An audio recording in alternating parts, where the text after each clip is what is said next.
Good evening, everyone. Hope you're all doing well. Welcome to this surprise late night stream that I was going to do it earlier, and then stuff came up, and I didn't know I was going to do it at all. And here we are. So if you are checking it out, I really appreciate that, and hope we have a fun night here. Just let me finish settling in. Caden's crew. Hope you're having a good night. Anthony Gleason, good to see you. LDPM 7012, hope you're doing well. Wild Eye, let's do this. Yeah, hope you're all having an excellent evening here, depending on where you are. Now, that's the cool thing about the internet, is that like it doesn't have to be as late where you are. So, yeah, maybe for you it's like a normal time of day. It's not ridiculously late, but you know what? Sometimes in the middle of the night, the most fun thing to do is play some NES games. So with that, I think we're going to get started here. Hopefully my microphone has been turned on this whole time. Hopefully the game's audio can be heard. It's actually not playing any audio right now. But this is a weird one. Lots of ninja related media back in ye olden days, because that was what everyone was fascinated with at the time. And this is Ninja Kid, where there's 8 worlds we got to go through. This is the first one. You can walk freely around this kind of top-down sort of thing until you run into one of these buildings, and you enter one of 4 randomly selected types of levels. This guerrilla warfare one means that we have to defeat 10 enemies, as indicated by that skull at the top with the 10 beside it. Although it's not just any enemy, it has to be like the specific kind of enemy, so that one guy we just defeated. So like this guy's another one. So we gotta defeat 10 of those guys. And then we can leave the level, and then, so okay, that's invincibility. It's such a weird game. Why does this game exist? I don't know, but it does, so we gotta beat it.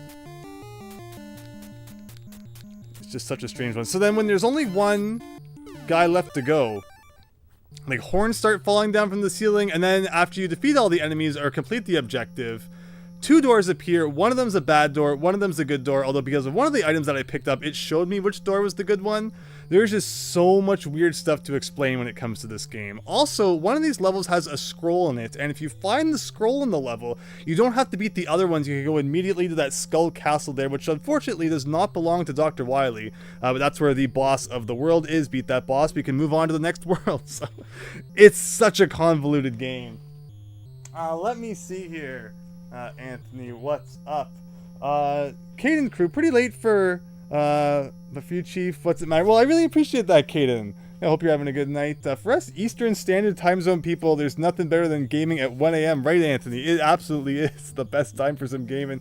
And it's been excellent. Well, thank you for confirming audio is working there. So yeah, this is just such a strange game. You can jump around, you can shoot. So this is a poison field styled level, and you got to collect 10 of these guys, and then the doors will appear. So it's not about defeating enemies this time. Although if you take too long, eventually, like, fire will start raining down from the sky. I find this is a tough level to beat before that starts happening, just because these things that you collect can kind of be a pain. Then these start falling when there's only one left to go. So we're gonna get this guy. And now we have to pick between 2 of these doors. Again, one of them will lead to like a mini boss that you have to fight, and the other one will just take us back to the world map. So we're gonna pick this one here. Okay, took us back to the world map. So there you go. So this is a really early Bondi game, right up there with ones like Chubby Churub, which is a really awkward game. Very, very strange. That one I beat about a year ago now. Definitely plan to talk more about that one on my channel someday. This is the poison gas one again. Just gotta collect 10 of these guys. And you start with 3 lives. There are opportunities throughout the game at certain point thresholds to get more lives, but they're pretty sparse, and then there's no continue. So here's that scroll that you eventually find. I'm not sure what causes it to fall. Seems very arbitrary, but now that we have that, we can go and fight the boss. And unfortunately, it ended up being... Okay, so there's that fire that starts to fall. There's a guy who shows up, and if we kill him, the fire usually stops falling. Okay, maybe I got him off screen because the fire stopped. Okay, gonna get this horn thing. You just need one more of these dudes. There's the door. Is it the good door? All right, it is. We never saw any of the bad doors in the first world here. So now we have that scroll. We can go by like whatever this is supposed to be. This guy comes out and he's like, all right, let's fight at Dr. Wily's castle here. So it's the challenge of Shangri-La. And if you have those horns that we picked up, you can go to the left side of the screen and press down to get those special characters at the bottom to come out. And there you go. That's the first world down. It's such a bizarre game. Early Bondi games were just so strange, and later ones weren't much better. You get like Dr. Jekyll, Mr. Hyde, and all those crazy shenanigans. But yeah, that's the first world of Ninja Gaiden. Unfortunately, game overing means we have to do all that again. I spent less than an hour with this game so far, and I made it over halfway, so I figured, you know, this might be a fun one to stream. And if we wrap up relatively quickly, I do have a backup plan. Another game we will check out tonight. Daniel, hi from the Midwest. Well, thank you. Hope you're doing well. You mean PM, LDPM. Well, that's good. It's good that, you know, it's 11 PM where you are. Playing retro game in a CRT is the true experience. That's what we got here. You know, the dimmed light CRT, you know, after midnight. How else should you do it? So again, we got 3 levels to go into. Let's just pick a random one. Guerrilla Warfare again. So yeah, these ones are just defeat 10 enemy guys. And I find it's best to just shoot as much as possible. So that guy shows up sometimes, and that can give you special power-ups. So you also have special weapons that's indicated at the top right there. You can't change them when you're paused. You also have to shoot one before you can, like, switch through them. I find those are best to save for the boss. Oh, and we're invincible right now. Plus, we got the scroll. Okay, so let's just defeat as many guys as we can. And then we can actually leave the level and go right to the boss of World 2. Also, these horns. Again, the horns only fall when you're, like, 1 away from your objective for some reason. Oh, okay, we picked the wrong door. It's mini-boss time. Like, this is just such a strange game. Like, this guy will come down from the top of the screen without you having, like, any chance to prepare for it. It's pretty wonderful. He's gonna shoot at us like that, and I was accidentally in the wrong spot. So that's a very valuable life that we just lost. All because we picked the wrong door after the level. It was like, you know, how are you supposed to know otherwise? Again, there isn't, like, an item you can find which tells you which the right door is, and you only have to shoot him in the eye once, so thankfully it's not that unforgiving, but just things happen in this game, and I can't exactly explain to you why they happen. So this guy is like a thing inside a rotating thing, and you gotta shoot the thing. You know, it's a lot of things going on. And the way that it shoots is actually, like, very easy to memorize, so it's not like this should be that difficult. One really cool thing I've noticed, though, is that bosses keep their health bar as it is if you die and have to restart the boss fight again, so I think that should help us a lot as the game goes on. But just, you know, I don't think there's really much else you can do but just kind of pray that your shots go through his kind of rotating shield there. And here we go. Yeah, once you get into the rhythm of that. And hey, I was trying to move. I don't think the boss's health dropped to 0. I'm pretty sure I lost control. But I was in this position where I still got hit by the attack. So there you go. That is the first, the second world down. The third world map, for whatever reason, looks a lot like the first one. They're already reusing assets. This is a very bad sign. But that's 1/4 of the game. And because we hit 20,000 points, we got a 1-up. So that's why, even though I died 3 times, we're still going here. And I think every 60,000 points after that initial 20,000, we'll get another 1-up. So score does matter in this game. Did I play Ninja Turtles on NES? I beat Ninja Turtles way back. That's a game I grew up with in my childhood. Absolutely love it. Kick the Pumpkin, thank you. Thank you so much. Hope you're having a great night. So, again, let's push on here. This probably isn't going to be like the victory run, but we're gonna try and make it work. So again, another poison field one. These guys like to run away from you. It's not all that much fun. Let's just kind of keep running after them. Like, I don't know if there's a... What the heck was that? And again, the types of levels that you get are random. So, like, sometimes you might get, like, all Guerrilla Warfare ones, and then sometimes you get all those Poison Field ones, and there's other ones that you guys haven't even seen yet. It's almost like WaryWizard in that sense. It's like you just never know what's going to come at you next. But that's it. That's how fast the game can end, and I'm expecting that we'll... Wow, and then another one of these already off the bat. So now we know to just watch out for random dead bodies that pop up out of the floor. What is that?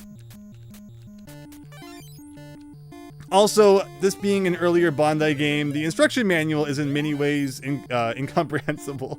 They're not translated very well. They're not overall that detailed, so you're kind of going in, figuring out a lot of stuff yourself. Now, here we have that rain coming, and like if we defeat this guy, should thankfully stop. But yeah, this mission's one of the worst ones, because sometimes you're just chasing these things around, and it's like, I don't even know what's going on. Looks like we need to get one more, though. And then the door appears, and that was the bad door, and you had no way to know. Again, like, I don't know what causes items to appear, but apparently, there's that one item that if you get, it will tell you, and there's the guy. Drop it on my head there. I had lots of time to react to that.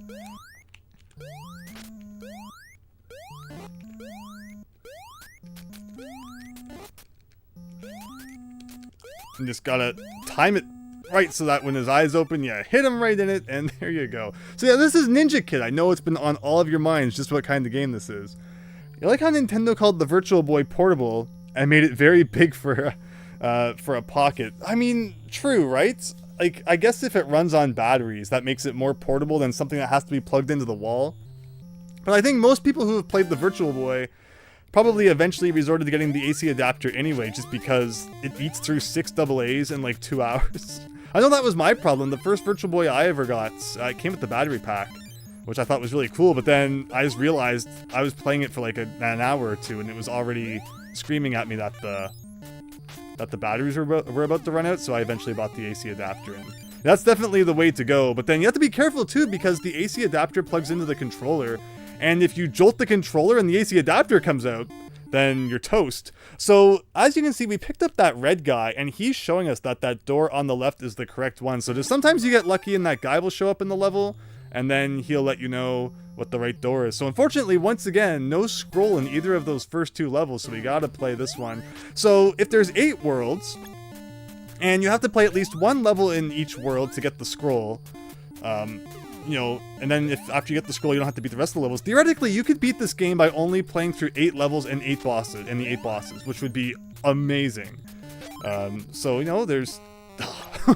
we were moving super fast, so he really flew when he took that hit. And because we hit 20,000 points, that was worth a 1-up. So yeah, we just gotta kind of get used to how the game works. And I'm sure this won't be one that takes us all night. And this thing shows up every once in a while, and again, that's what makes us move faster. And I kind of love it, but also at the same time, means we gotta be a little bit careful too. There you go. No way to know which door is the right one that time. And we're once again climbing up this crazy structure here. Which again, because it's so vertical, it's like you just never know what's gonna fall on you at any minute.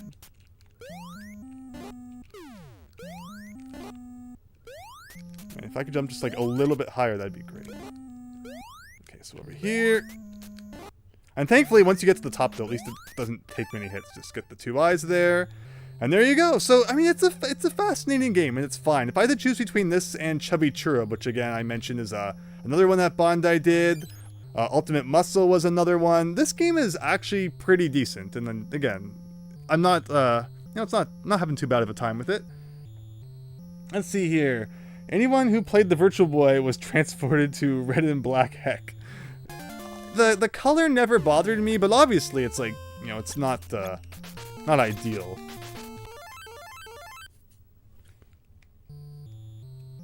Wow, Hackin' Quackin', good to see ya. Are we playing Mystical Ninja Goemon today? No, this is the prequel to Ninja Gaiden when he was still Ninja Kid. Before he became Ninja Guy, he was Ninja Kid. I'm pretty sure how that's how this works. So now we have a flame following us around, and we have to light candles with it. This one is a massive pain, because the way that this little tiny flame just follows you around, and you have to, you know, very carefully maneuver it into the candles. And I have so much trouble sometimes landing on these platforms just because of the way that he jumps. And obviously falling into a hole is instant death, so you gotta be kind of careful there. But yeah, this is one of the more annoying rooms for sure. Just maneuvering this silly little flame. Like, if you could just touch the candle to activate it, that'd be amazing. Looks like 1 more to go. Fortunately, no scroll in this level, but we're gonna go into this door. And that's once again, we gotta climb up this guy, so... And again, like, the enemies just kind of drop down from above. And I'm not sure, you can probably memorize where they are. That's probably what it's gonna come down to, but otherwise, it just kind of feels like they fall on you, and you're not really given much indication that that's gonna happen. EC Myers Vids, sorry for, you know, streaming so late here. What do we got? You've sure never gotten this far, EC Myers Vids. I don't blame anyone who hasn't played too much Ninja Kid. It's a strange one, but thank you for the good luck wishes there. You like how yeah, let me see. What else we got? Thank you everyone chatting in the chat. Hope you're having a good night. You watched Bloodsports, so it's been oh my gosh, Daniel, it's on my list. Bloodsport is on my list. I cannot wait to watch it. I love all those old, old action movies like that. They're so much fun. You know, of course, I grew up with Karate Kid and all that, and, you know, Rocky.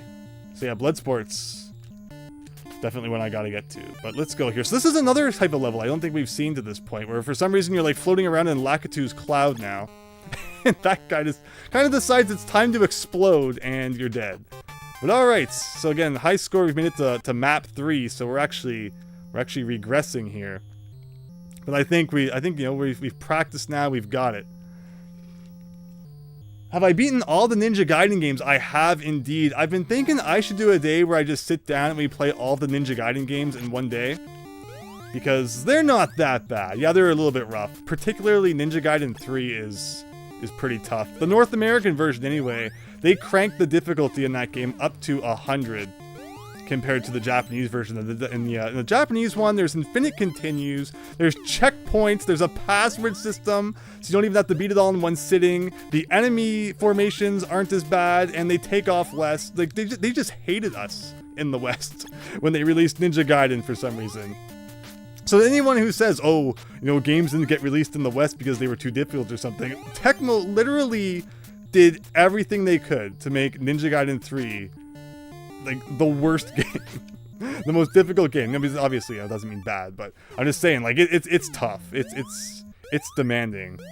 And again, the fact that they limit the continues, which is not something that Ninja Gaiden 1 and 2 did, means that you are going to take a lot of kind of playthroughs before you figure everything out. Okay, so you get up here, you gotta do a thing like that. The way that he just kind of shoots at you, it's like you have to jump to that center platform, but you know there's a projectile coming. I guess I should just shoot this floating head. Actually, did I even pick up the scroll for World 1 yet? I feel like if we die in World 1, there's just no point. We should just kind of, you know, reset again. Do you loop from side to side? No, I thought I had just made like a major revelation where you could do that. Haha. Fighting with Skull Guy here, and projectiles. Nope. The controls are a little more slippery than you probably would expect, which is why I keep sliding off of edges. Well, so I kind of went right through that, but I won't complain. And I don't even have the scroll yet. Yeah, it really is interesting hacking quacking. The Wii Nunchuck is basically just an N64 analog stick, or like a GameCube analog stick. I think that's definitely a closer comparison, especially because the joystick on the Nunchuck has the grooves, the octagonal grooves, that make it really easy to kind of direct the stick in the way that you want to go, which is something I really miss on like the Switch. You know, the Joy-Cons on the Pro Controller. I wish they still put those grooves in, because it's so nice when you want to go diagonal. And you can kind of just, you know, set the stick there and relax. Where I feel like I'm always struggling to go like a perfect diagonal when I play my modern games. And there you go, another kind of destroyed there. And the funny thing is that if we can just get the scroll in the first level of World 1, we don't even have to play, you know, all those other levels. So... And also, you're probably also noticing that the levels are placed in different positions on the overworld each time. So sometimes you'll get ones like this one where you can't, you know, skip it. Even if you wanted to, you have to beat this one. So let's enter here and try this again. Pick up whatever this is supposed to be.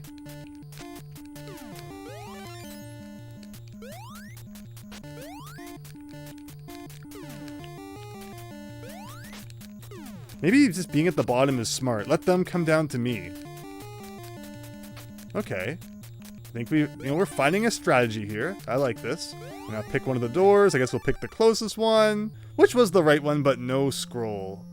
And since we have to beat that other level in the path anyway, we might as well go right to that one. And if it doesn't have the scroll, we're gonna have to make a long trek back around to the other side.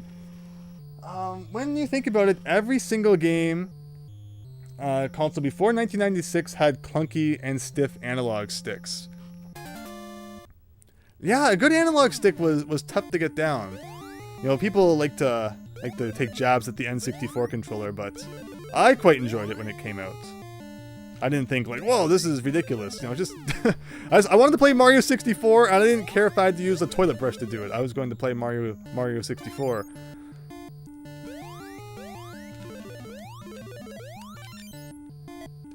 Alright, so we got the scroll. Unfortunately, we picked the mini-boss door. So it's like, if you could just get through the whole game without ever picking a mini-boss door, wow, would that be awesome. Like, what is the strategy when he starts shooting at you. Like, sometimes it seems like there's a bigger gap between his shots. Like, I see that he can only have one shot on the screen at a time. So you have to strategically use that knowledge to jump towards him when you know he's not going to be able to shoot another one. But alright, challenge time. Duck to make this guy appear and just mash B button a whole bunch of times. First boss, not very difficult. Alright, again, first world down. Blue Hedgehog Man 17. Good evening. Thank you for stopping by. Hope you've been well. My favorite Switch exclusive? Ooh. We have so much fun playing Mario Kart. That's not even like an exclusive though. It's just a Wii U game with DLC that now has its own DLC. That's a really good question, actually. I'll get back to you on that one. Like, I love Odyssey. Like, it's such a cliche answer though. It's, you know, it was so long ago. But I'm sure there's probably another one I could get back to you with. But alright, Poison Field time once again. Gotta pick up all these ghost things as we now start World 2 of Ninja Kid here. And you can also shoot them by accident, so don't do that. But we are invincible, actually. Sometimes I forget that just because you're flashing it means you can't take damage. If there's like star power music or something to go along with it, that would be nice. And also the flashing changes when you're about to run out of invincibility power, so I really appreciate that. But now it's raining. Raining spears or something. Maybe we can defeat this guy to stop that. Alright, come on, just need one more ghost guy. And then, like, how was I supposed to know that was about to pop out of the grass? Oh no. Yeah, it's not like Super Mario Brothers where it's like, okay, there's a pipe, piranha plants going to come out of the pipe. Now that guy just kind of shows up and ruins your day. That guy's after me. Oh my goodness. Why was I facing right? Oh. I got killed by whatever that was. And just like that, you know, your lives can drain so quickly in this game. It's pretty funny. Okay. Ugh. No scroll in... Oh, like, there was a scroll in that level, so at least now we don't have to do any of the other ones here. We can go right to this guy. Or I can duck here. And this boss is really easy once you get the rhythm of its attacks down. I don't know why he shoots to the right sometimes. Yeah, it's the right shooting that confuses you. But remember, when you die at a boss, it doesn't get all of its health back. So you can go right back in here, start where you left off. But I just don't know when it comes to this boss. Like, maybe one of my special weapons would go through the shield better. We'll try that next time. As we, again, continue to kind of get used to things here. We're going to get this. We're going to get this soon. Like I said, I've already been to World 5. That's my record. But when you stream things, you know how it goes.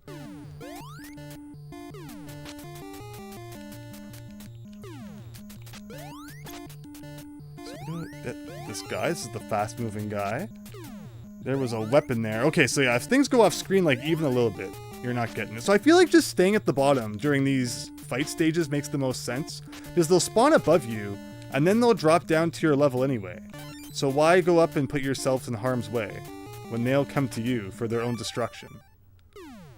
And then we get transported to a level like this. Like, is there going to be a guy that drops down on me? What was that, Frankenstein? Is this Monster Party all of a sudden?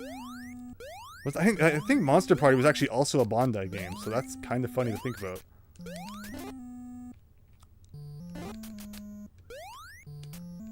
This guy seems smart. Like, he doesn't open his eye when he knows you're shooting.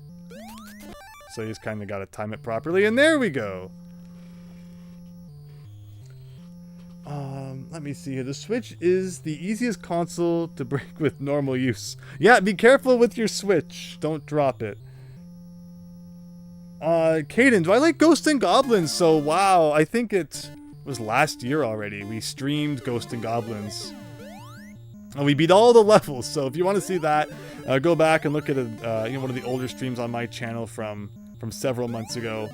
It was rough. It was a really rough one, but the Infinite Continue saved us, where that's an example of a game. The Japanese version does not have Infinite Continues unless you enter like a 20-button code combination to continue where you left off. So, you know, that's one point where we actually kind of got a good deal in terms of how difficult the game is.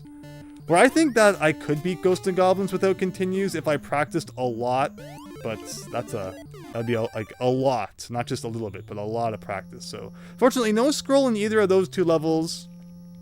Again, I would love the perfect run where you just get you know, the first level you try in each world is the one that has the scroll in it. So I wonder what speedrunning this game is like, considering just how random it is.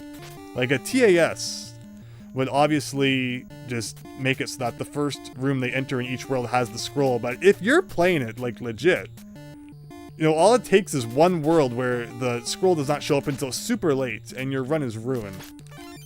Oh, there's the scroll. Okay.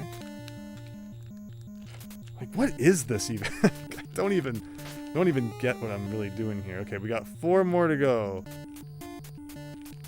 3, 2, and we got Ghost Guy again. There's a good old thing here. Alright. Wow, it's just not going to be easy, is it? Actually, it seems like the guy always shows up on the right side. Okay, not always. Like, again, they just keep falling down on you. It's like...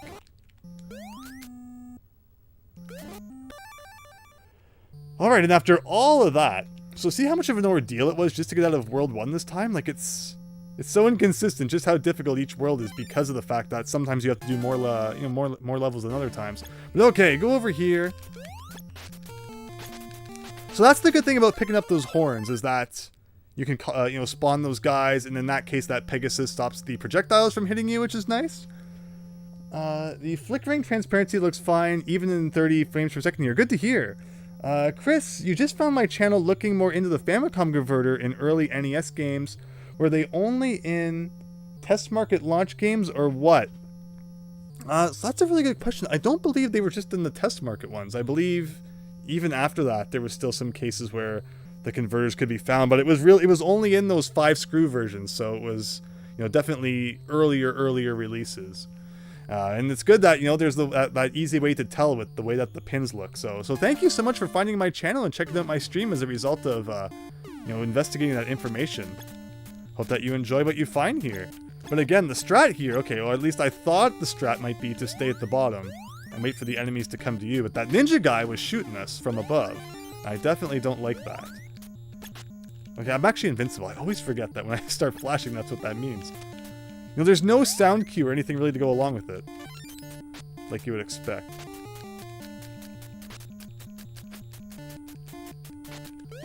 Ugh, and of course that's not high enough, so now I gotta go around and risk death trying to get into a door. We got the scroll too, so because of that, we can immediately go to here, go to here. Now if I can just not mess up this boss, which is not actually that hard, so I just like to make things more difficult than they have to be. And I don't see a time limit, so I can kind of just take my time too, it looks like.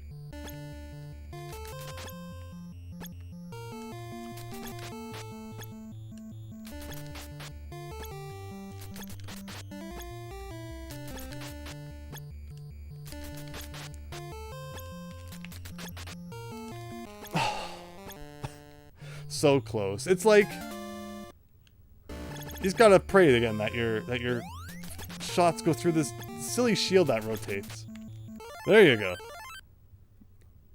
Alright, World 3, one silly death. Let's do this thing. 1/4 of the way through the game.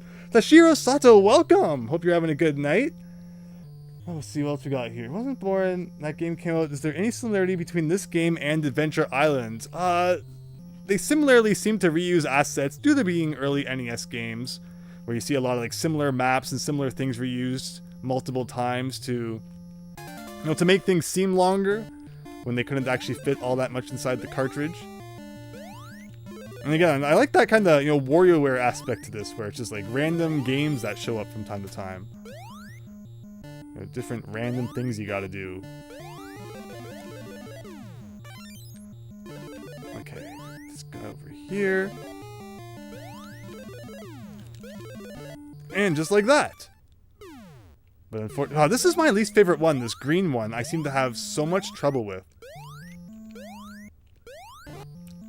Okay, so remember, you can only have one projectile on screen at a time, so... Whoa, whoa, whoa. Okay. It never feels good. That does not feel good. Luckily, none of these kind of actually impede your path, so it's just a matter of playing them all until we find the one with the scroll in it. Alright, let's try that strategy where we just go... Oh, no, shoot, I shot whatever that was. One thing I don't like is that when you pick up a weapon, it switches to it automatically. Ugh. Ugh. Okay. And that causes me to start wasting it without even realizing it. As if I'm just, mashing the B button. Okay, I know a guy falls here. Again, no time limit, so let's not rush it. So there always seems to be 2 Frankenstein guys. Okay, maybe even like a 3rd one. Okay. And once you get to the top, this isn't too bad. Just kind of gotta awkwardly time this eye thing here. Okay, there we go. Okay, and that was 2 down. And we got the scroll. So now let's carefully avoid this castle. And we can just walk to the center there. And this is progress. All right. I don't think on stream we've made it past level 3 yet. So here we go. The NES cartridges were big only because of the weird design the NES had. Yeah, they wanted it to be, everything in the West had to be bigger because that meant better. Oh, I don't have anything to kind of protect me from this guy. Interesting. Do I have a special weapon I should be selecting? Whoa! I thought I had killed him. I forgot that he had like a second phase. But he should start from that, right? Yeah, okay. There we go. So now we know. Let's remember that bosses can sometimes surprise us like that. So yeah, it was meant to look more like a VHS player, so the cartridges were longer for that reason. Of course, there were later NES games which, did actually have bigger boards inside. Although for the majority of them, it only took up like half the space, and a lot of it's just empty space to make it look bigger and better than it actually was. So in this case, I need to beat this level. So let's start with this one in case it's the scroll one. With that though, let me see. We got San Diego. Thank you for subscribing. Hope you're having a great night. And if you're checking out the stream, I hope you're enjoying it. So it looks like we just got that dumb flame one here. So here we go. That's 1 candle lit. There's this guy for some extra speed. 2 candles lit. And again, maneuvering this flame in exactly like the spot you want to go. It's so tiny. That is so much easier said than done. Like, see, he came up there. Okay, perfect. Oh, no! He jumped way higher than I expected. And that takes us down to our last life already. Although, again, I think at 80,000 we'll get another one. So let's try and hang in there. So again, a lot of your success in this game will come down to luck. Like, which kind of levels you're getting. At least, this candle one, the Skull and Bones one, is easier than... the one that has like the holes all over the place. So I'll be thankful for that. Okay, and then there's the door. And that was a good one. But we did not get the scroll, so we gotta work our way back up here and try one of these 2. Exactly, Chris. Exactly. Those are, hilariously enough, those are the games I was, had in mind when I was thinking about the big boards. And you can just feel when you pick up a Koei game, the extra weight that is in there. Because, just being massive strategy games, so many different graphics and things, and just so much, program that's needed to store all that. So, the Koei games absolutely were just ridiculously huge. Okay, so I guess we're doing this one. Oh my! I did not expect it to go through the floor and land on me like that. You think you're standing underneath the floor with an enemy on top, you're safe, but it dropped through, and there's our current record. We're almost halfway through the game, so we're making good progress here, I think. It's a little bit of a late stream, so I don't blame people for either being asleep or if they're watching not being too talkative. But if you're just watching and enjoying, I appreciate that. And of course, anyone who wants to chat it up is welcome to as well. Any topics you want to discuss, I'm happy to take care of that. Oh, we got the scroll already, so this will be an easy first world if we can just get out of here without too many issues. I'll take a flute guide because why not? And there you go. Okay, then we just walk all the way around to that thing in the middle.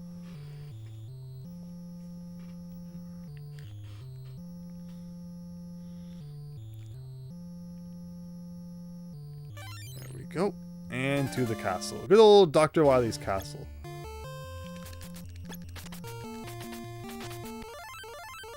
Okay, so see, like, this game's not bad when you get lucky. There's just so much RNG in this game. So with save states, it'd be really simple. You could just save state before going into one of these, castles to find out which one has the scroll. Save state before picking one of the 2 doors at the end of the level to make sure you never pick the bad one. And you could easily beat this game in probably like 15 minutes. Even here, though, we haven't been playing for too long, so I'm optimistic that this isn't going to take all night. This isn't going to be the last Starfighter, but maybe I've jinxed it. Wow, I didn't expect him to come after me like that.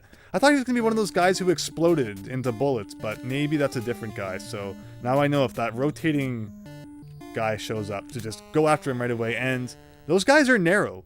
It's very hard to get like an accurate hit in on them. Maybe I should be using a special weapon instead to help with that? If this game had continues, we'd be done in about 5 minutes. Yeah, that's the guy that explodes maybe. Alright, let's do that again. Can I play Conker's Back Fur Day? Says Gamer Squad 124.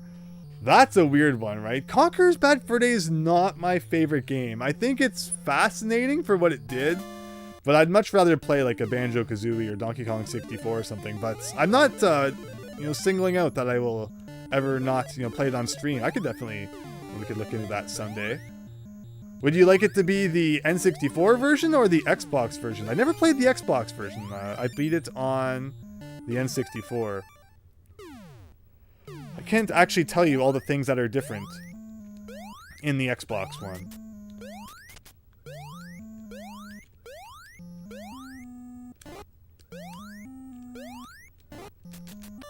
Okay. Anthony, you agree with me? Yeah, right?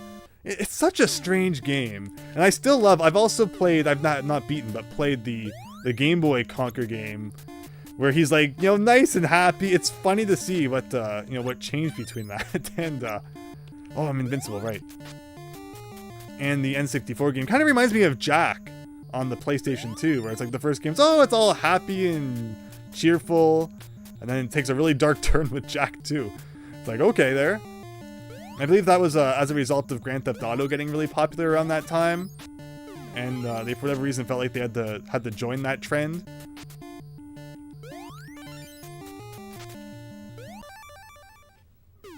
One-Eyed Frankenstein. Yeah, this whole game is weird. Again, check out Monster Party for the NES if you haven't. That whole game was originally supposed to be references to like horror movies. But when it was localized to the West, they took all those references out and replaced the horror movie references with just generic monsters. However, the Japanese version was never ultimately released, and the only way we even know about all this is because of a prototype that's come around in recent years. But yeah, Monster Party is a really strange game. It's so bizarre. So play the North American one that came out, and then read about what was changed on the cutting room floor from the prototype, the Japanese prototype, and you'll be like, what the heck?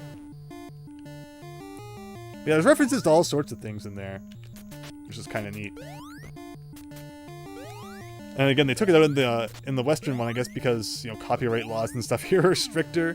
Kind of like how in the Great Ace Attorney they changed Sherlock Holmes to Herlock Sholmes. It's like, does that really get you off the hook in terms of infringement? And I always thought that Sherlock Holmes was so old that it wasn't copyright anymore anyway. But I feel like in the US, they know you can just sue for anything you want in the US, so they didn't want to take that chance. Although, I mean, it's funny, like, I always think of Japan as this, a country that's not as, court happy as we are here. I mean, even more so, like, Canada here, but in America especially, you can take people to court for anything. In Japan, it's more like, people just kind of, know what to do, and, they sort their own problems out, probably outside of court. But one thing that they definitely like to take people to court for over there is, like, video game modding. Like, you can't mod consoles over there, or the company's going to take you to court. Or a popular thing to get taken to court for these days is people will sell hacked Pokemon into like modern Pokemon games. So it's like, I'll, pay me $5 and I'll make you a Pikachu with all the best IVs and the best moves and stuff. Level 100. People keep getting fined and sent to jail for that sort of thing in Japan. It's pretty crazy. All the things they don't, they don't have to worry about over there, but that's the big one. is, you know, if you start modding your video games, prepare to go down. Like, I've read articles about, you know, ROM hacking in Japan, and the first step is always to, you know, rip your own cartridges. It's never to go find the ROM online. It's always, you know, rip your own cartridge to get the ROM out, which I find kind of humorous. Also, another big thing in Japan is, like, when people will stream or Let's Play games, they always put in the description that they have permission from the company to show footage of their game. As if, like, you know, they've actually, like, you know, emailed them and gotten permission or something like that. Where in North America and stuff, we don't care. We just play the game, worry about anything that might happen later. You know, this boss, I keep getting my butt handed to me. Now he's just kind of stuck there. This time, this Griffin guy came out instead. But I don't think I'm reaching him to actually do any damage.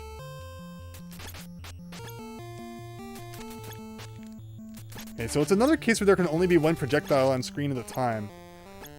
And sometimes I don't know if it's going to come at me or if I should jump or what's going to happen, so I keep messing up on this boss. But once I can get the attack pattern down for this boss, that would be a lot better. Like, it's not hard. It just always ends up being a situation where I feel like if I jump, I'm going to get hit, or if I don't, but it doesn't seem to be true. I'm just kind of making that up in my head. Like, see, that one's a high one, obviously. That one's a low one. That one's... I see, that one was kind of like a debatable one. But okay. Someday, we'll get by that with all of our lives, and we'll get super deep into the game.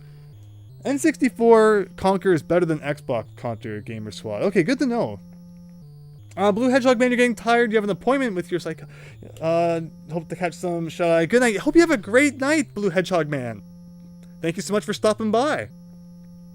LDPM, Japan, most of the time, doesn't care about things.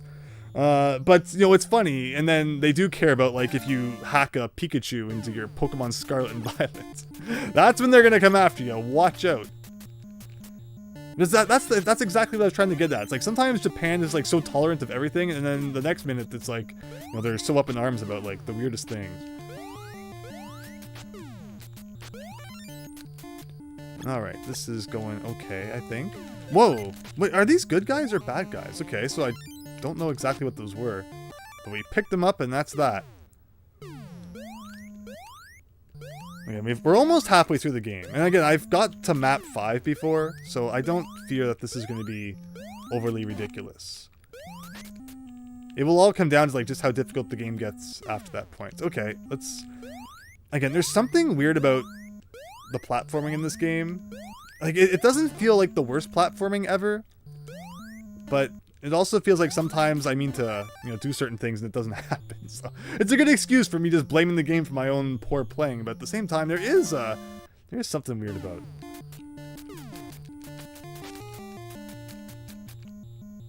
So I love that guy up there, but I don't think I'm going to be able to get it without him despawning. Oh, he's still there. Hey, there you go. Here's the scroll, so we can just beat this level. We can fight the boss of World 3. Okay. But unfortunately, we picked the wrong door, so here we go, climbing good old Takahashi's castle again.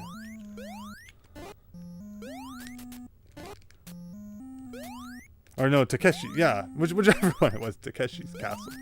Oh boy. How about Takeshi's challenge? Should we play that next?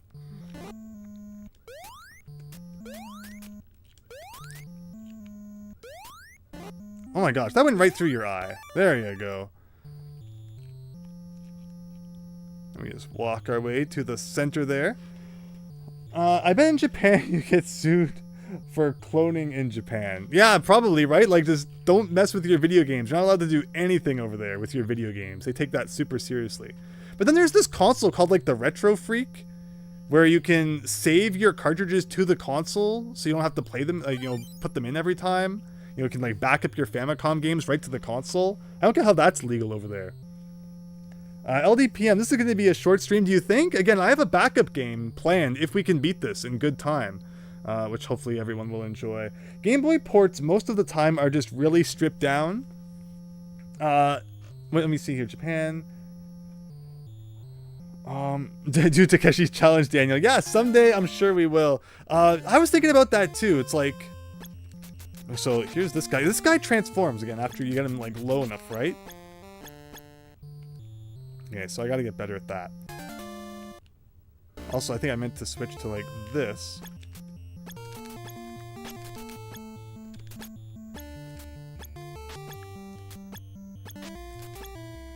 Like, he's, like, stuck up there. So the Griffin guy kind of holds him in place, but it seems like so often he's in, like, the most inconvenient spot when he gets stuck. Okay, we got this. Yeah, like, how Adventure Island on the Game Boy is just Adventure Island 2, but, like, a more minimized version of it. I do plan to do a Game Boy stream soon, where we play a whole bunch of different Game Boy games, so hopefully everyone will look forward to that. I wonder if Ninja Kid is on the Game Boy. Is it a good or a bad thing, or if it is? But yeah, I just have a whole bunch of Game Boy games, and one of the really cool things about the recent Famicom video that I did is it got me thinking a lot about my Famicom game library, which I've always loved the Famicom, and of course, you know, I love the NES so much that naturally, you know, just the 8-bit Famicom games that never came here, I have a deep interest in. But because of the way I had my Famicom games stored, you know, it wasn't often that they were on my mind. They were kind of stacked up. You know, again, they don't have end labels, as I mentioned in the video. I didn't think that guy was going to jump and get me. I thought he was just going to walk straight down. So now we know that this guy jumps. And because, you know, I was looking through all my Famicom games for that video, it's like, oh man, there's so many here that I want to play. So again, if I can beat this in good time, we are actually going to check out a Famicom game tonight, which hopefully would be fun. But that's only if we can get this game done. And again, I don't think we're going to spend too much time on it. It's just a matter of getting all the wonkiness out here. And it's all very easily memorizable. Like, wow, the way that enemies drop through floors, I'm not used to seeing that in video games. You can drop through the floor as well, so I mean, like, it's totally fair. It's not like only it can do it and we can't. Alright, let's just try again from the top here. But welcome everyone, I hope you're having a great night. Thanks for checking out the stream. Let me see here. Saving games to console would be really useful, especially if it's like a Gen 2 save with level. Yeah, so I mean, that's why I got that, the epilogue recently. I did that video about saving my Mew from like 1999, and that's just such a cool way to be able to, you know, take care of your save data, go back to it whenever you want. So what is this boomerang looking thing? So that's the invincibility. Okay, now I know. Can I go in this water? Okay. I never knew I could do that. Like, if I had that speed plus the invincibility, man, would that be nice.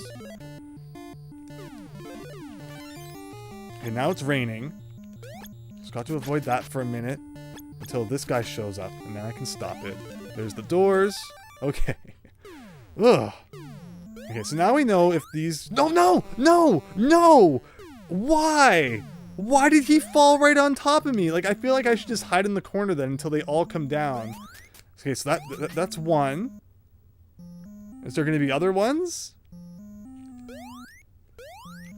It's like there's a second one. And there's a third one. Okay, and then there's even the fourth one apparently that I wasn't prepared for, and I was missed by like an inch. Like, I don't understand how I'm supposed to like know where enemies are falling on my head. And you can't shoot up. Like, that would obviously change everything if I could just shoot upwards. But that seems like a little unfair.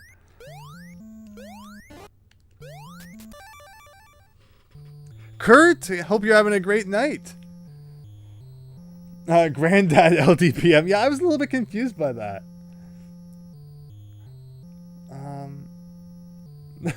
Maybe you meant graded? But okay, we're playing Ninja Kid, going from castle to castle here. Now we got the poison field, so we gotta run around and pick up all of these guys. And it's interesting how they always run away from you. Like, they always move in the direction that you're moving. So if you don't get them immediately after they spawn, sometimes it can be very tricky. Here's a feather. So, okay, so feather also makes me invincible for a moment. Like, I'll take it.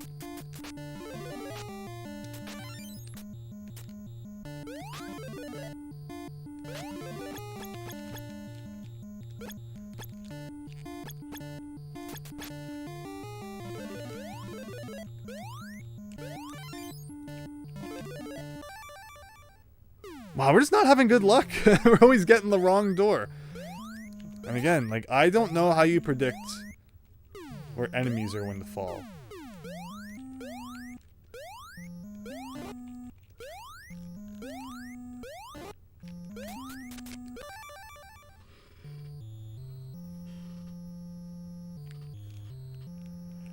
Oh, okay, so with that, we still didn't get the scroll, so that means, unfortunately, we need to trek all the way back to this castle here, and that will be the one that has it. So, again, this game is just so funny how sometimes you can get that scroll instantly and then skip like half the world, and then other times you're just stuck playing everything. But if you're concerned with score, I mean, that's how you're going to get the highest score, is beating every single level, right? And again, at 20,000, and then I think, 80,000, you get one up, so that's kind of an important thing. Alright, let's run forward and shoot everything.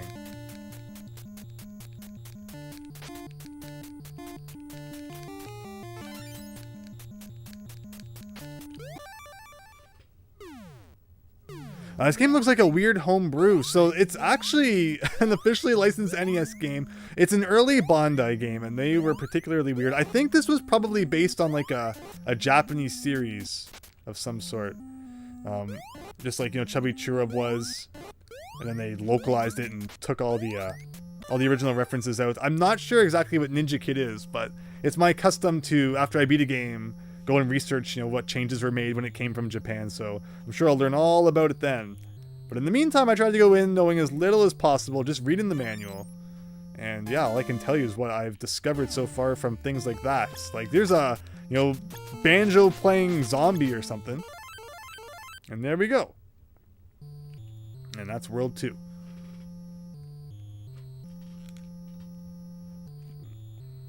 Was Dragon Power also Bandai? Because again, if we're talking about, weird, janky homebrew style games, Dragon Power was awful.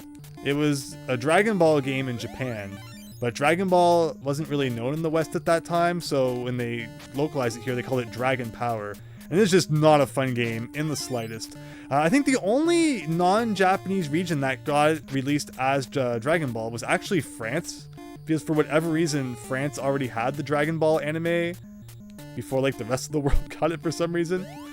So that'd be cool to own. The NES France version of Dragon Ball. But otherwise, we all got it as Dragon Power, and man, is it a rough game. Okay. And of course it's the bad one. So what do I do? Like, where is... I just hide in the corner. But that doesn't even work because, like, enemies can phase through the floor in this game.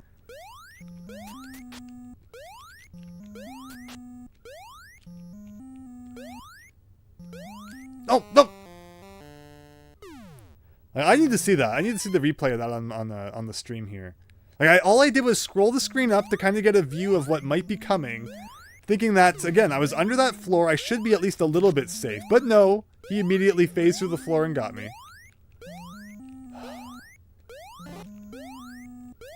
These kind of vertical sections, like, they're not that hard, but I just have not yet discovered the secret sauce to not getting hit while climbing them.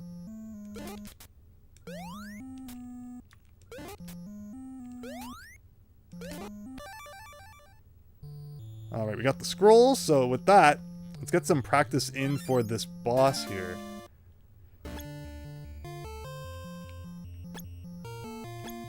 Oh, so if anything, I think the unicorn is screwing me up.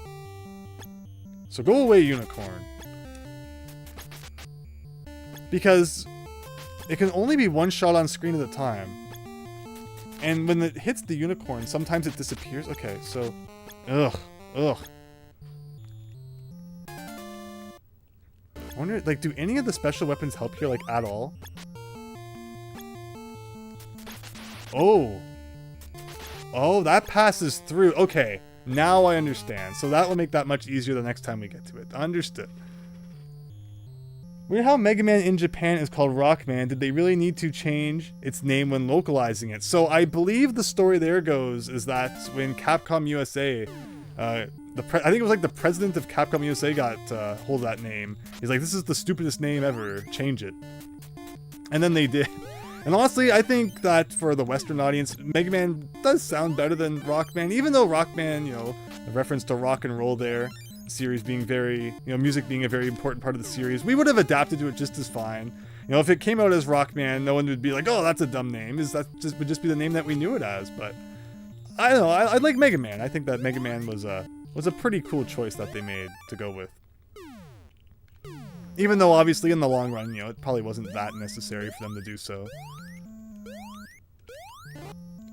But yeah, I mean, growing up, I didn't understand that it was meant to be like rock and roll. I was like, why is there Rock Man? You know, there's Stone Man, and he doesn't shoot rocks. Maybe that's what he's supposed to be shooting, but no, obviously.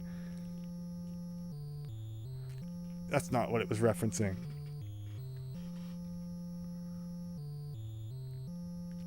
And then, of course, you get, like, the bad box art Mega Man. I think that was drawn in, like, a day. So, Mega Man was handled very strange when it was brought to the West initially.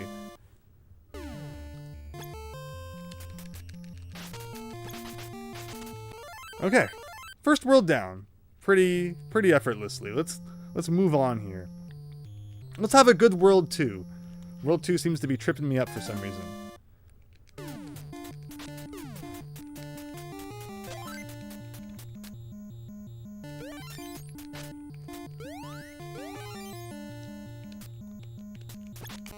Oof. So see, that's the scary part of moving really quickly, is that I was moving so fast that guy shot at me, I didn't have any time to dodge it. So let's just move nice and slow. Or should I pick up this guy again?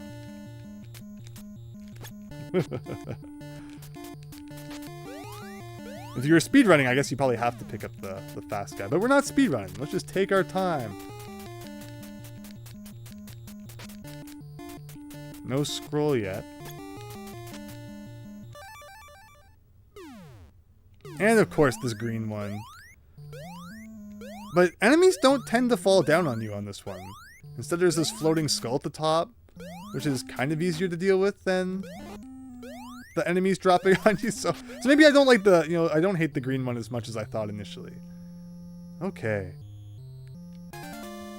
Ooh, we got the Blazing Inferno one, so we gotta take this flame, put it on all the candles.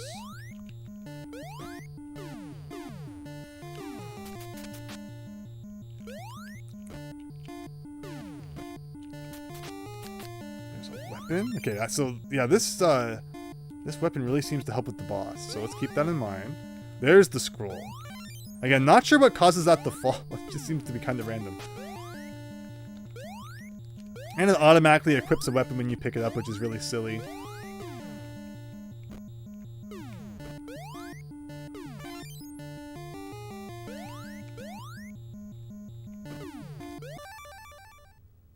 Okay, so with that, I can go here, I can go here. Switch to this weapon. Shoot, I didn't mean to duck, because that's what makes the unicorn guy come out. That shouldn't be that hard, and yet it always messes with my head.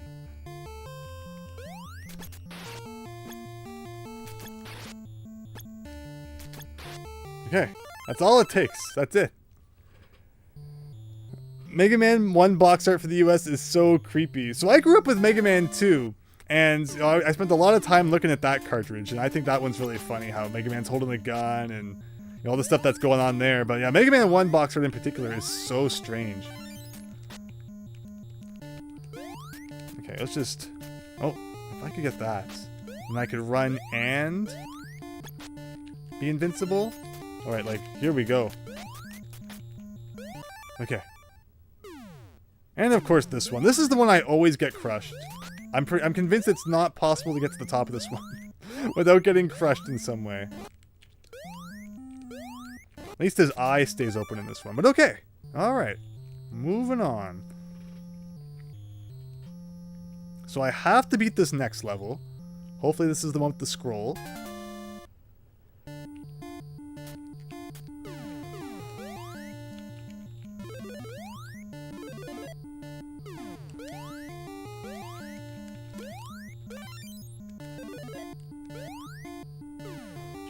Hopefully the game audio levels are okay. Another characteristic of early Bandai games, I mean many early games overall, is that the music loop is very short.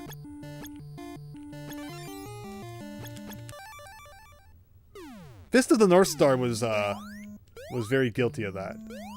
It's like 9 levels long, and the music for each of the 9 levels is like a 3-second loop. For some of the levels, it was like a very good 3-second loop, but by the time you've listened to it for 5 minutes, it's not so exciting. Okay, I got the scroll. So let's be very careful not to enter the next level. Okay, let's go to the castle in the middle and move on to World 4. David Ray! Thank you so much for stopping by. I hope you're having a good night. Yeah, this is an unplanned late night retro stream because sometimes that's just when it's fun to play those retro games. So what's the strat with this guy? I feel like fire really worked well, but then he just kind of gets you in the corner. Need to understand better how to dodge these bosses. All right. So bosses have weaknesses, we've now learned.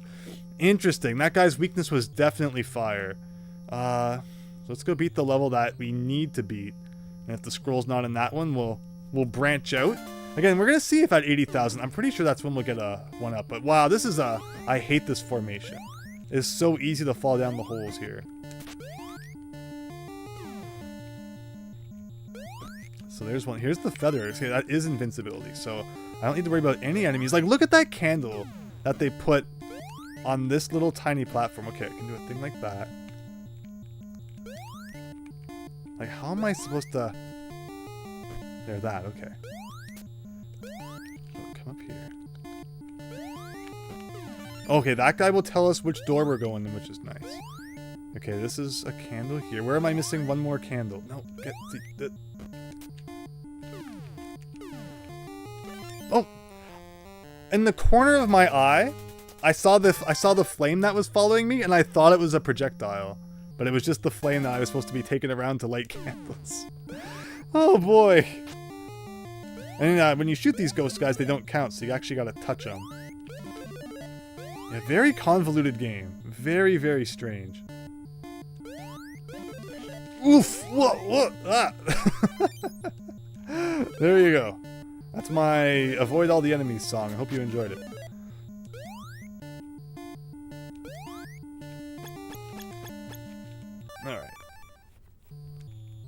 Alright, we got the scroll, but darn it, we actually have to beat another level still because it was randomly placed in our path here. There's got to be a prerequisite to get the scroll to drop. These NES games always had some sort of weird trick and random quirks. Right, Kurt?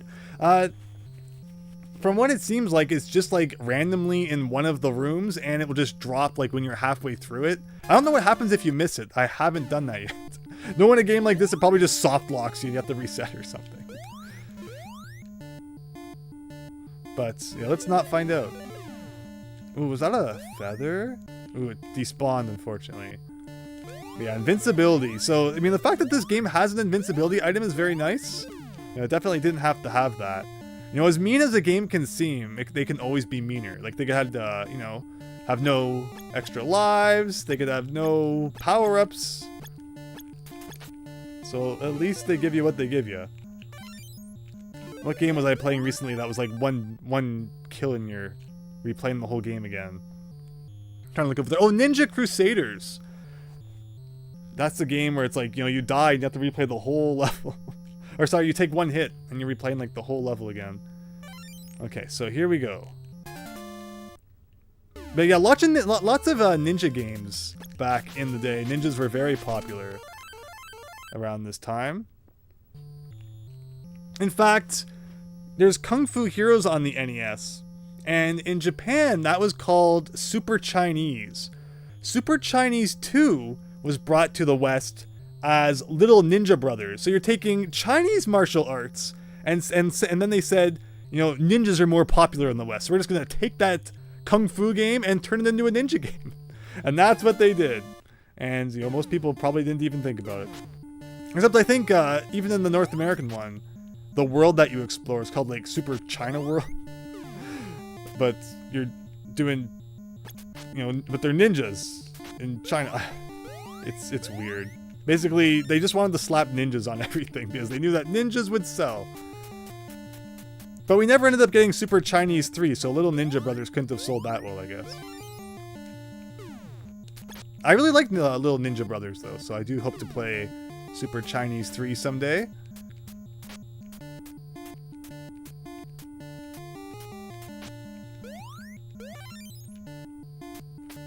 Okay. No scroll, unfortunately. So we gotta do at least one more level here. Reminds you a little of Adventures of Link, Zelda 2. It does a little bit.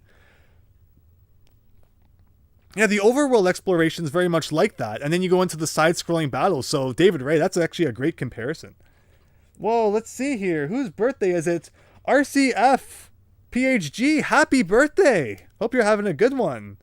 Thank you for spending part of it on the stream here. Well, we don't see this one too often with the Lakitu Cloud. But yeah, any big plans for your birthday today? Maybe doing some gaming? Maybe you'll even get some games for your birthday? It's always fun. Ugh. This almost feels kind of like a shmup in a way. So, I mean, I kind of dig it for that reason because I love shmups, but also, again, it's another one of those cases where the controls are definitely worse than they probably look to, all of you at home. Whoa, okay. Still no scroll. Ugh. It's so painful when you have to play all the levels of a world.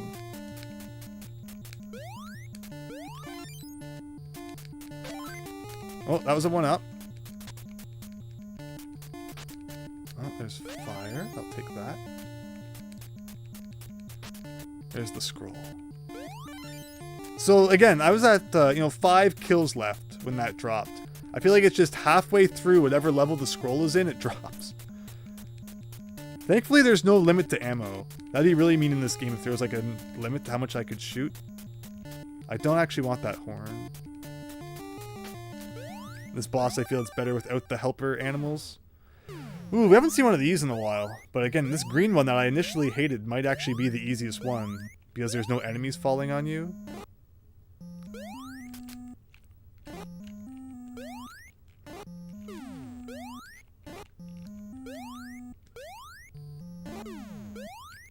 Oh wait, no.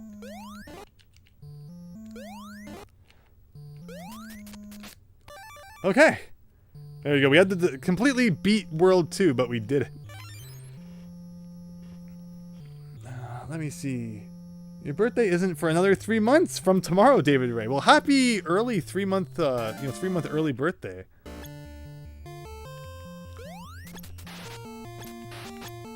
Shoot, I did not. So the way that animals spawn again is if you're standing at the far left of the screen and you press down, they show up. But sometimes I just want to duck. And I don't want him to spawn, but he ends up spawning anyway. That is one of the problems with the NES controller. Only having 2 buttons is that sometimes weird quirky things are, added in like that to do certain functionalities. Whoa. Okay. Okay, there's the fast guy, which I guess I'll grab. Okay. Is that invincibility? Yes. Okay, now that I'm fast and invincible, everyone just get destroyed.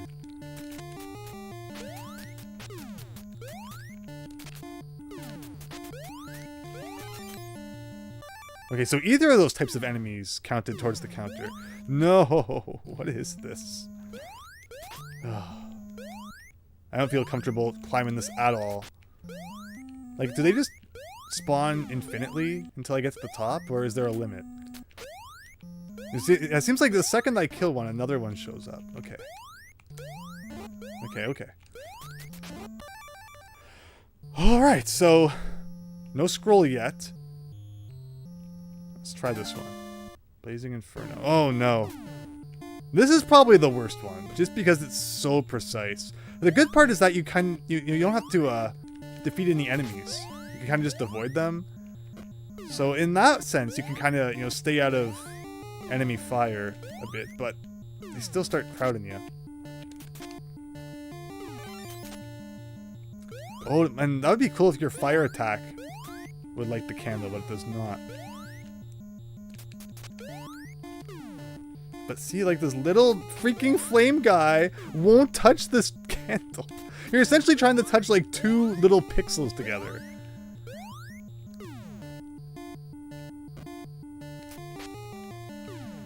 There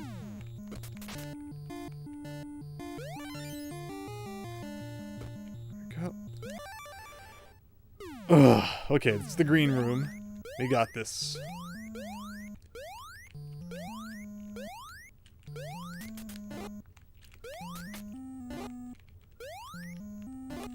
Ugh. Shoot. Alright. The SNES controller is basically just an NES top loader controller, but more buttons, right? Yeah, the dog bone controller I would like more if they for some reason didn't place the A and B buttons on an angle. And I also like how the A and B buttons are indented because your thumb sits in them a lot nicer, where you know they kind of they point out on the dog bone controller, similar to how the X and A buttons, no, sorry, the B and A buttons do on the SNES controller. But the Y and X ones still have that nice indent so your thumb sits in them, but not in Japan or in Europe, where they all kind of have the rounded top.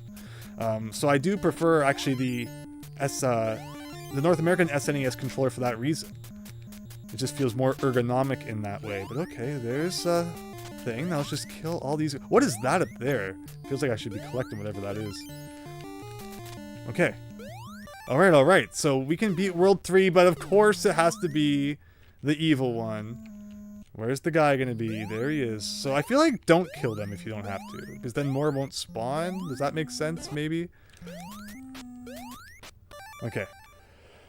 Alright, so now I just need to walk around, and we can do Castle 3. Gotta be very careful we don't accidentally touch this thing. Yeah, the dog bone controller is such a weird anomaly, though. So weird that they would redesign the controller to go along with the top loader.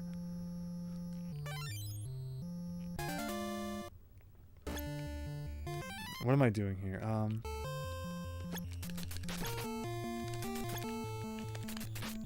Okay. Sure! I did a thing somehow. In recording my recent Famicom video, I came to realize how much I enjoy the Famicom controller being a lot like the NES one, but having like the rounded outside and the glossy sort of metallic front. I love that. It's really cool. Oh, of course this one. This is probably the most annoying one, just because of how easy it is to fall into the holes. Ooh. Oh.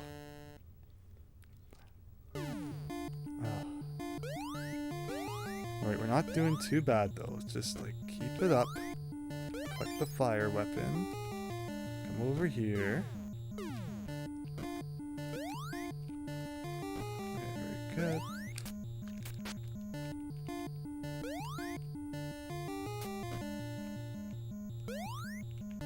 Like, I feel like a lot of items are just for points. And, like, I mean, again, points are nice. Ooh, that guy will tell us which door's the right one. I like that. Oh, no. Okay, come on, come down here. Come down here. Nope, there's the door. Okay. No scroll, though. So, which one should we do next? Let's try this one. Looking for the correct door is like going to the bathroom and forgetting where it is. Max Howard, we're doing well, thanks. Thank you for stopping by. Kurt, you remember having to convince your dad to not buy the top loader due to it kind of being crap. Reliability-wise, top loader is phenomenal for getting your games to work. You know, considering that they're clean, but the NES just had so many problems with the pins that getting your games to work properly in that was not fun. But the video quality on the top loader is where the problem comes in. For some reason, Japan got the AV Famicom with the the composite video on the back, and it's like, oh, that's so amazing. Why didn't they just put that on the back of the top loader NES? And I think over the years there have been 2 prototype versions. Oh no, that was the guy who told you where to go. Accidentally shot him. Yeah, the fact that you can shoot items in this game to make them disappear is so frustrating. But I think 2 prototype copies have been found of top loader North American NESs that actually have the AV port on the back and not RF, which is like, why would they not have done that? Like, why did they not decide to go through with that design? I do not get it. Oh, we actually got the right door anyway. All right, World 4 boss. What was this guy again? What is he doing?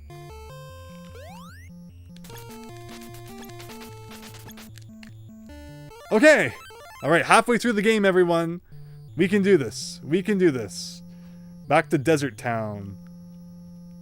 Map 5.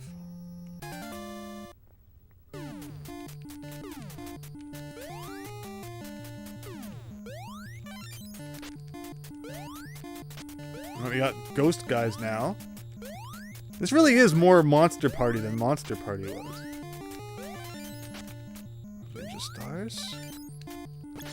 Ooh, music notes. I hate music! Don't shoot music notes at me. Where's the earmuffs from the Goonies that let you not have to worry about those?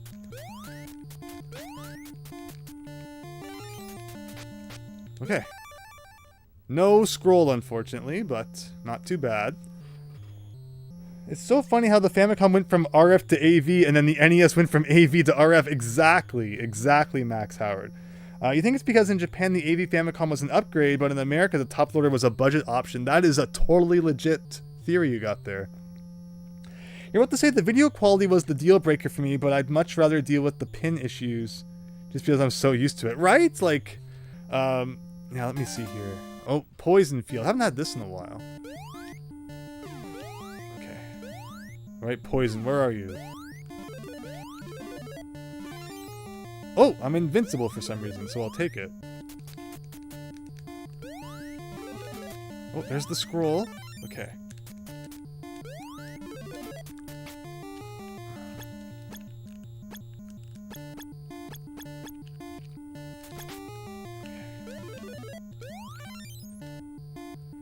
Steve, one more. One more. Ooh, okay, okay. I've never beat World 5 before.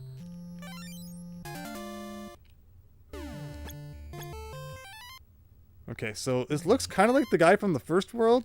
Again? What is going on here? I don't want to shoot down. I don't know what was up with that. But okay, World 5 done.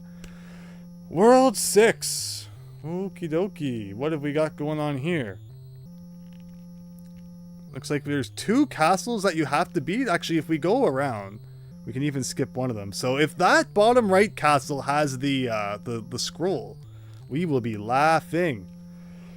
RF is kind of bad, yet it's still used in many retro consoles. Yeah, if you can use AV over RF, definitely. My AVS Nintendo is finally on its way. It should get here in like September. I'm so excited to try some NES gaming in HD.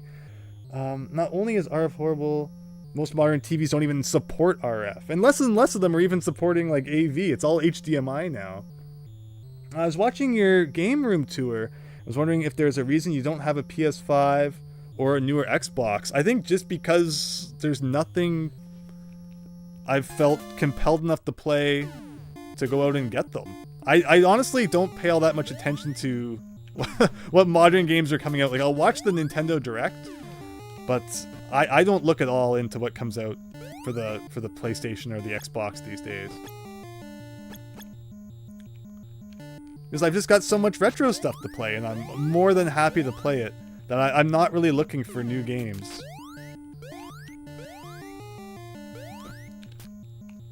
But okay, let me concentrate here. This is, these flame ones require particular concentration. Because of how weird they are. Okay, how many more?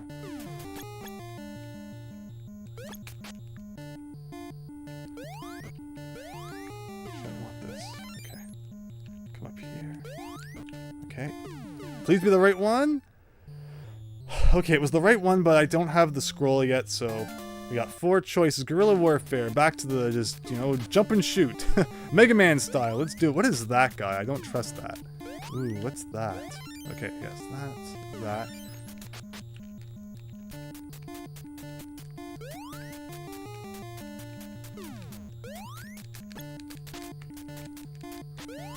Two enemies to go. 1 enemy to go.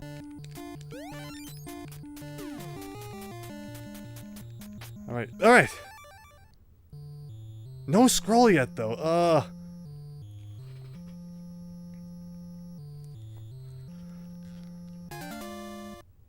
Poison Field again.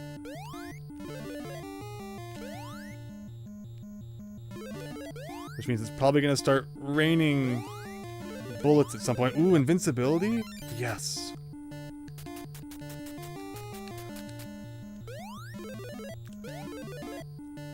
I don't know what that square is that shows up sometimes.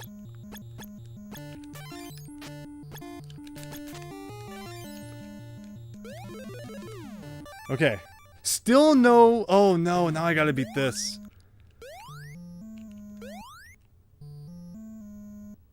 Yep. I knew he was gonna fall at some point.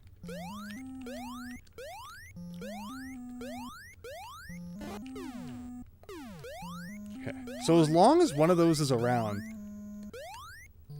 Seems like another one doesn't spawn. Okay. Wow, we're gonna have to beat all 4 levels in this world to find that freaking scroll. Another poison field. If that feather can show up again and give us invincibility, I'll be very happy. Here's a shuriken item. There's the scroll. Again, 5. It's always at 5 that it falls. Here comes the rain of pain. There's the door. Whoa! No! No! I landed on top of a stupid tombstone or something and didn't go in the door. I didn't even see that there. Now we're climbing good old deadly towers here. Ugh, that's frustrating. Alright, where's the dude? Gonna fall on top of me. There he is. Okay. Oh no. That was unfortunate. Let me see. What's everyone chatting it up about? I have a PS5 and kind of hate having to look at it as there isn't really anything good coming out anymore, says Kurt. It's just... I don't know what it is. Just, like, I had a PS3. I loved the PS3. A lot of games I really enjoyed for the PS3. There's nothing that jumps out at me at modern consoles, and it's probably... I'm sure it's just me. I don't know what's wrong, but yeah, just nothing that makes me say I want to go out and, buy the, Xbox... What is it? Xbox Series X? Still feels like it should be the PS4 and Xbox One to me, just because that was the last time I really concerned myself with modern stuff. Okay, what is this? What the heck am I looking at? This looks a lot like that other boss I was having trouble with.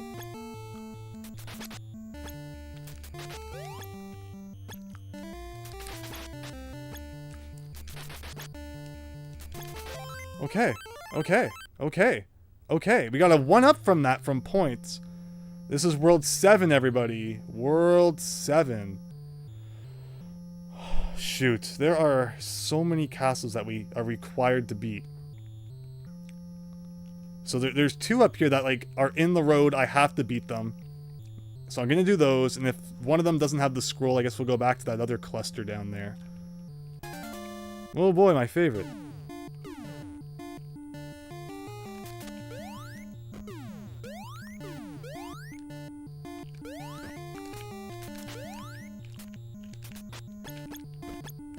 What was that? That was the feather, right? Oh, it disappeared! No!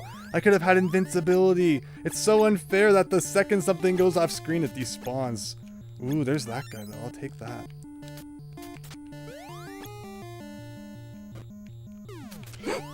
Projectiles in my face.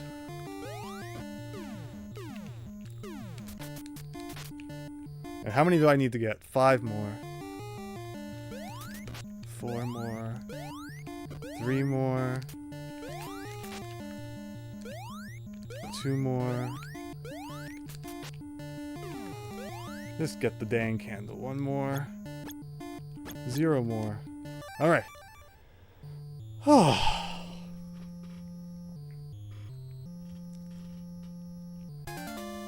Alright, good old beat 'em up.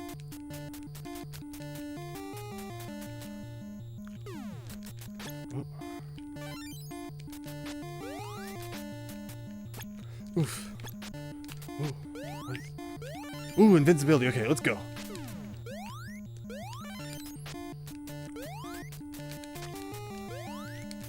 I'm unfortunately not seeing... Oh, yeah, no scroll in this level, I guess. Oh, way up there? No! Like, of all places for the doors to spawn, it had to be in a spot where I just couldn't easily jump up to it. No scroll! Ugh. Like, if the scroll had just been in one of those 2 levels, imagine we could be on our way to World 8 right now. But instead, we're working our way all the way around the map to, I guess, just start taking care of these guys. Ooh, boy, this level was great the last time. We had that tombstone issue. Like, what's background and what's not? There's the scroll. Like sometimes they're bad, like sometimes they're solid. Like I guess you can kind of tell, but in the moment it's not. Like there's that guy popping out. Oh, I thought it was coming. For some reason I saw white and thought, oh, that's what I'm supposed to grab, but it wasn't. We're burning lives, everybody, in World 7. Just what we wanted. Like I don't know how you're supposed to know when that guy, that head thing pops. What? Frustrating. Maddening. Ridiculous. All words I could easily describe how I'm feeling right now. Alright. Alright, everyone. We're going in. We're doing what no one's ever done before. We're going to beat World 8 without losing a single life here. Let's do it. And let's think, all that could have been saved if the scroll had just been in one of those first 2 levels. Because it all really kind of fell apart after that. Does anyone know the way to have all one emulator box with no internet connection? Yeah, I'm sure there's ways to set up like an offline Raspberry Pi sort of thing. It's weird how companies want to make things smaller and have less functionality. I was always of the opinion it's like, you know, consoles don't have to have all the, you know, flashy DVD features and such, but I kind of come to appreciate that now as time's gone on. But at the end of the day, when I buy a game console, I guess, you know, if it plays games, that's the most important thing. Alright, what's this boss going to be like? Okay, so something like this.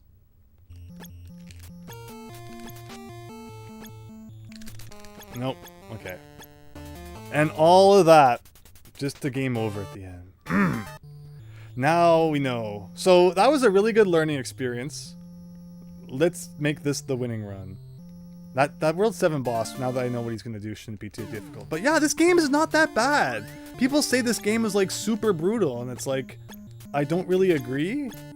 I mean, yeah, it's kind of cheap at times, and, you know, it's keeps you on your toes, but I don't think this is like anywhere near one of the worst things I've played on the NES. Oh no, that was the guy who would have told me where to go. He disappeared. Sometimes when you throw a weapon, it's like super slow. I'm not sure why.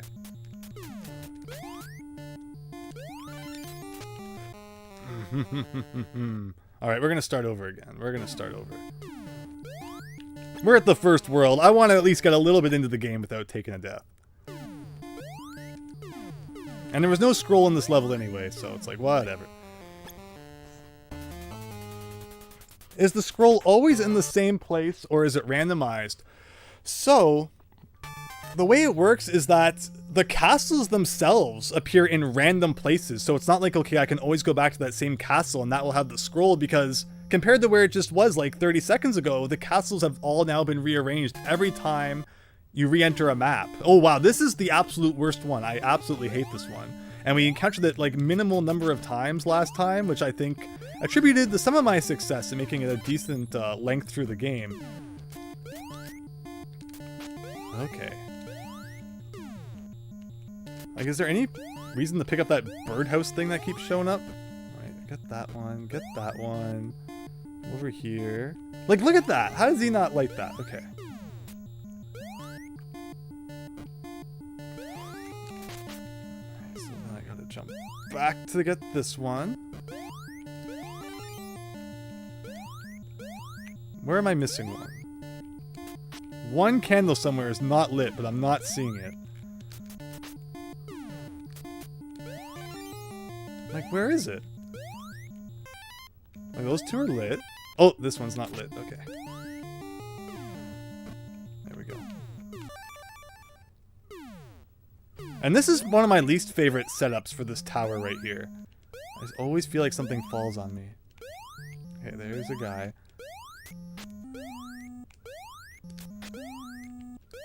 But once you get to the top, it's not too bad.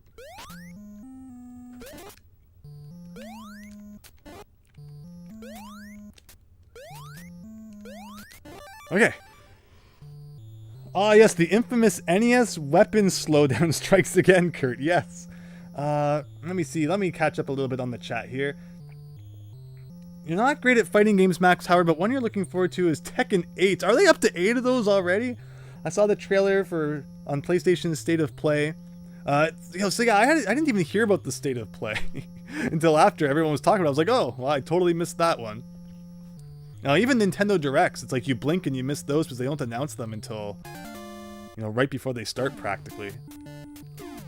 Well, that's great. So all those who are still keeping up with retro gaming, you know, good old Matt Graining there. No, so yeah, I hope you're having a, you know, good time with the modern consoles. I'm just having so much fun with the retro stuff that I'm not in any rush to play newer stuff. Alright, we're still in World 1, and I don't even have the scroll yet, so just destroy me. Just destroy me. We're gonna get a good start. It's like golf, you know? If you just have terrible holes at like hole 1, 2, 3, and 4, you know, just start over again. Until you start getting birdies and eagles. Then you're good.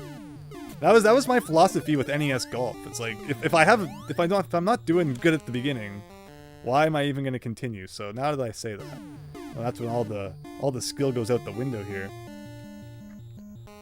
One more time. This is going to be it.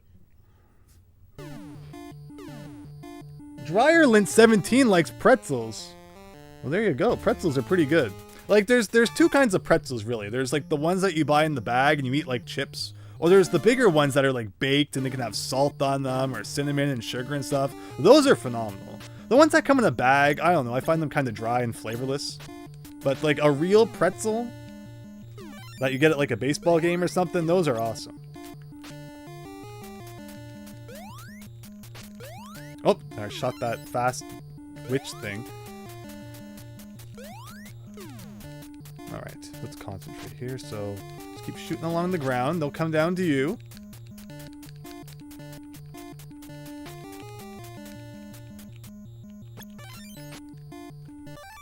Alright. That's one. So, yeah, as we've seen, the number of castles increases as the worlds go on, which makes sense. Doesn't make me happy, but it makes sense. Just if only we could, you know, find the scroll sooner. You know, that World 7 could have been a lot better. Oh, that was such a scary jump there we had. Okay, there's the scroll. We should be able to get through World 1 now. Without too much more trouble.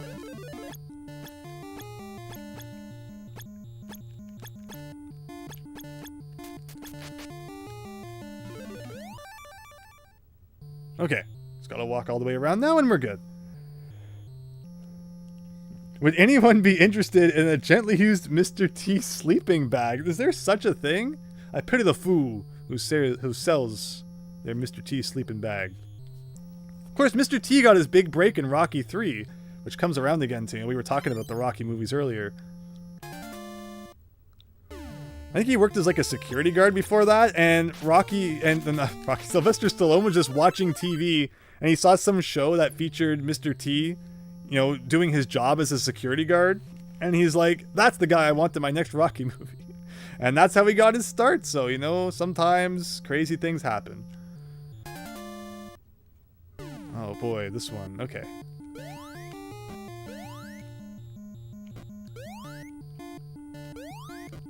To all those, you know, to everyone out there still joining in, I appreciate that. Sticking around is hopefully we're coming upon, you know, a winning run of Ninja Kid here. Which, again, I'm thankful that... Oh, there we go. Don't miss the scroll. I hate landing on that little single block platform down there. I always seem to miss it somehow. Same with these ones. Like, oh, platforming in this game feels okay.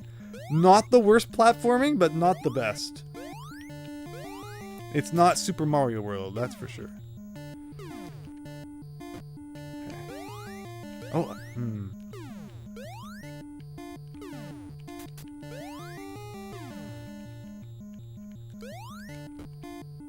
Okay. Oh no, I was doing so well I forgot that sometimes you have to go to these rooms. But this one's usually pretty good.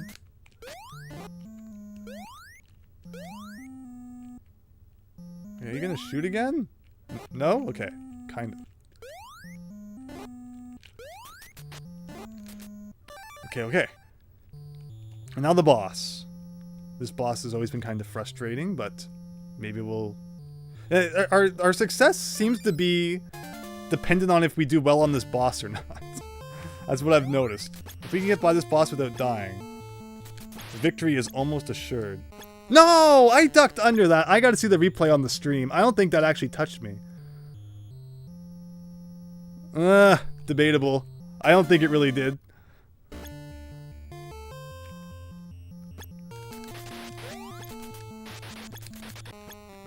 See what I mean? Like, if I lose a whole bunch of lives on this boss for no reason, the whole run just goes down the drain. And I don't know what it is about this boss I just can't get down, but... Or pretzel bites from a bar are just chef's kisses, right? Yeah, like, obviously, you know, pretzel variations. But when I think of pretzels, I mainly think of, you know, the nice big baked ones. But the bagged ones I can pass on. Get me, like, some Doritos instead. That'd be cool. What is this box thing? I don't get it. Maybe just points? Alright, at least we're back up to 1 life. 1 extra life. So 2 total. Ooh, easy scroll. Easy scroll. I like it. Like, there's a part of me that I botched that boss so bad I kind of just want to reset. But at the same time, maybe we won't give up on the run yet.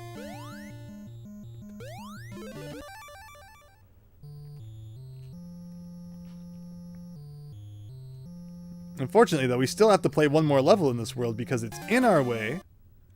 It's good old guerrilla warfare here. Again, a chance to get some points. We can build those 1-ups back up. I won't complain about that. And the thing up there disappeared.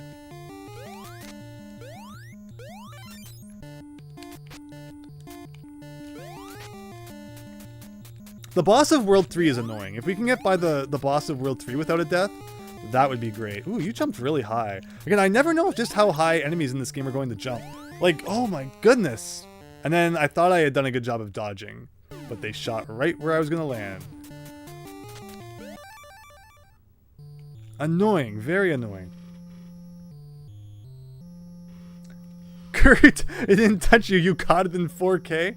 I appreciate that. There's nothing worse than bad hit detection. I mean, there's actually worse things, but bad hit detection is pretty bad. We're probably going to die to this guy anyway. And then we'll be restarting. Okay, wow, I didn't die to the World 3 boss. See, like, if we can just not die to the World 4 boss, that would... Or, sorry, the World 2 boss. That would change a lot.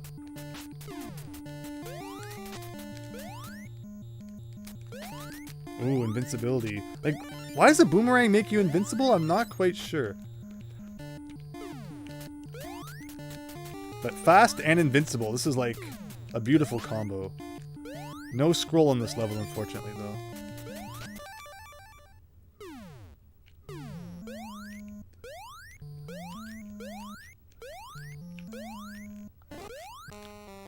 Alright. I didn't like how few lives I had anyway, so we're getting there. We're getting there. 12 a.m. on gaming. What time is it here? It's 2:33 in the morning. And we're still playing. Oh, so yeah, we don't see this game very much. This good old, like, Mario Party minigame where you fly around like Wario. Not Wario, like Lakitu. Or as people have been telling me to say it, it's Wario. I don't know, I've always just said Wario. Although I can understand that it's probably... I mean, it is Wario. I understand. Okay.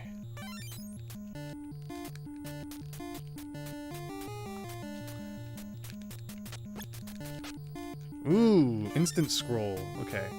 That means there's still 5 to go. Like, this is a weird level. Like, they just don't show up all that often. And then you wait around long enough that other enemies show up and they shoot you like that. Okay. Oh, no. Ooh, no enemies spawned. Interesting.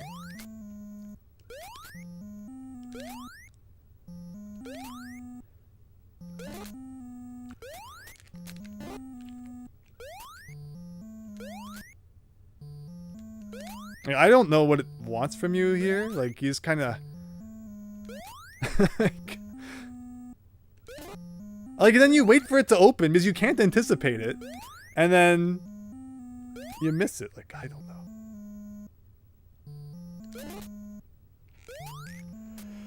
know. Ugh. Hey, that literally phased through it.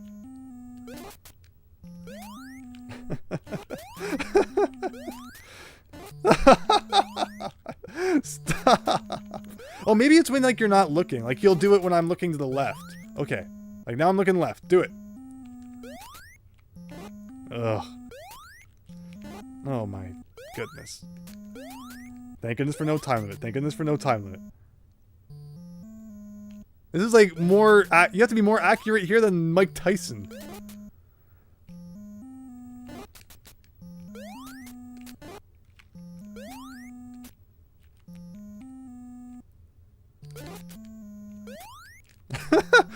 I don't know what it wants.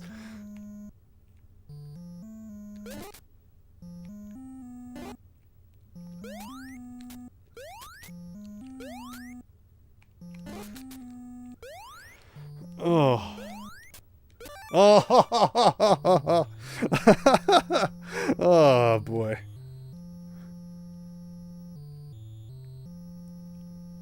Let me see here. Wario versus Wario. It's 11:34 in Vegas. Yeah, that's cool. I was to Vegas once. I was too young to do any gambling.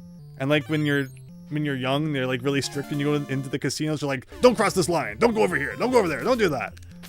It's like not really that fun, but the main thing I remember about casinos is that they had really nice air conditioning compared to like the 5 billion degree heat that was outside while walking around Las Vegas. And we had a trailer. We stayed in the trailer actually when we were in like, should I touch these guys? I think that took off a life. I'm watching this. That took off a 1-up touching that guy. Holy crap. like without the death animation, it's just like, whoop, my life was gone. Okay, well now I know not to do that.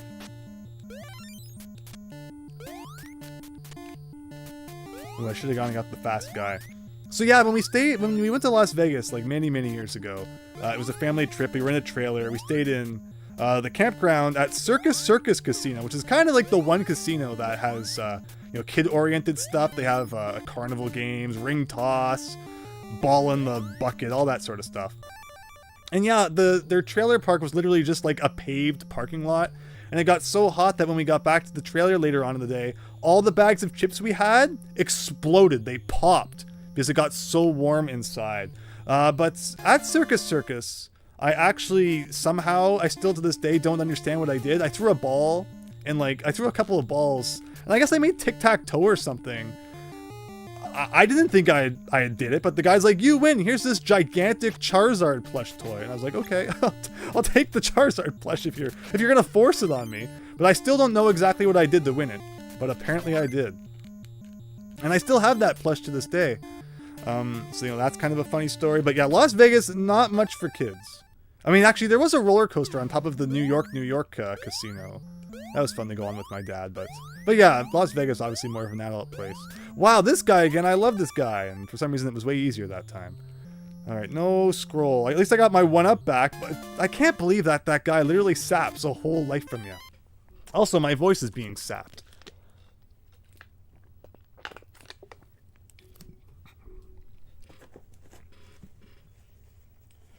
After an hour, he's starting to look like Mario. There you go. Kurt, what kind of BS is taking 1-up, a life from you without even killing you? Like, yeah, I think I touched one of those guys before, and I didn't really understand what it did, so that's why, obviously, I picked it up again. But now that we have seen the proof of what it does, I think I'll be avoiding those guys from now on. Ooh, invincibility, please. Thank you. Whatever this guy is, I'll take him. 5,000 points, why not? Ooh, the scroll. Kill this guy so it stops raining. It must be acid rain. And we're just kind of chasing after these dudes. Okay, if like one more could show up so I could beat the level, that'd be great. Ugh. Alright. Wow, I had to literally clear that whole world to do that. Alright, remember, our whole success comes down to if I can beat this boss without dying or not.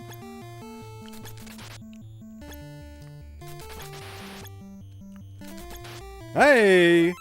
Alright, so we lost one life in the dumb way, but at least we still have most of them. Circus, they had a good arcade, plus we have the Pinball Hall of Fame. I don't know if they had that when I was there or if I was just too young to really, you know, pinball. But yeah, that's cool if, you know, Circus Circus is still going.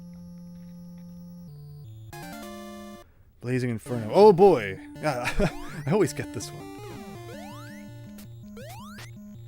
And was that past tense? You said they had a good arcade. Does that mean that they don't have an arcade anymore? Or just like the last time you were there they had it? Because that'd be a shame if Circus Circus wasn't any good anymore. They're like one thing for kids to do when they go to Las Vegas.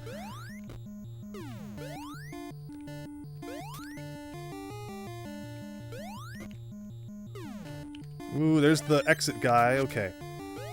Ugh. So let's try and figure this out. So, I'm up here. Ooh, that was like a 2-for-1. I love it. Okay. 2 left. And they're both down here. 1. Grab this guy. Okay, come over here. Back over here. Which door is it? Of course, it's the really far one. Alright, no scroll, but progress is being made. It's like the worst version of the Rupor in Zelda. It takes lives instead of rupees. Ooh, okay, Guerrilla Warfare. I kind of like love and hate this one. If we can get some invincibility going, I'll take that. Ooh, okay, there's that dude. Why did I do that? That was so stupid. Okay. Again, being fast is like a blessing and a curse all in one. Okay. No scroll again. Man, we are playing so many extra levels this playthrough. This is map 3. At least it reminds us up there with that number. Ooh, more guerrilla warfare. This time indoors.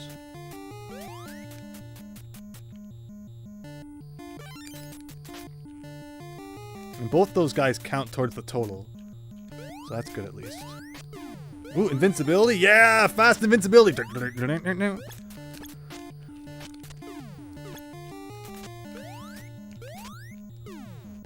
Where's the scroll? Like, it's not even in this level. This is frustrating. What is that? Oh, okay. Oh, wow, again, I haven't seen this in a while, which I appreciate. Uh-oh.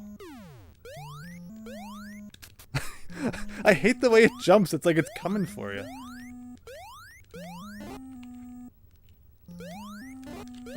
Oh, saved it. Yeah. Oh no, still need to do one more. Let me see. They have game stores in Las Vegas. That's what kid me and adult me cares about, says Max Howard. I wish I had gone to more game stores back then. I didn't even think about it really. Went into a few retro game stores on my travels as a kid before I was like, you know, really into retro collecting. Would just kind of, you know, buy whatever I thought was cool. Maybe, I forget what city it was where I went into a store and they just had kind of boxes on the shelf, like placeholder boxes representing what used games they had, and one of them said Game & Watch Gallery, and I only had Game & Watch Gallery 2 and 3 at the time. So I'm like, yeah, I want to play the original Game & Watch Gallery, so we took it up. It was $10, and they bring out Game & Watch Gallery 4, and I'm like, oh, I didn't know that was what that meant. I realized later that probably the guy got the wrong game from the back, or maybe it really was Game & Watch Gallery 4. It didn't say it on the thing, but yeah, I ended up getting Game & Watch Gallery 4 instead of Game & Watch Gallery 1.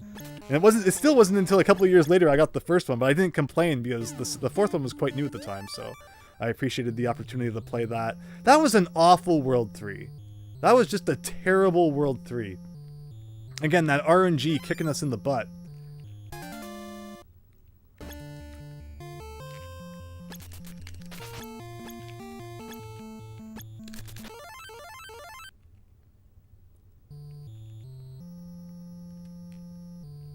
Yeah, I have good memories of the retro game stores I did get to go to way back then. And then in the the late 2000s to early 2010s, I had a chance to go to a lot of good retro game stores before the prices absolutely imploded. I used to have a lot of pickup videos on my channel. Ooh. Okay, that was risky, but it paid off. This probably isn't going to be the winning run because we're so low on lives, but you know, I'm not going to give it up yet. Maybe we'll get lucky, we'll get a 1-up or something soon.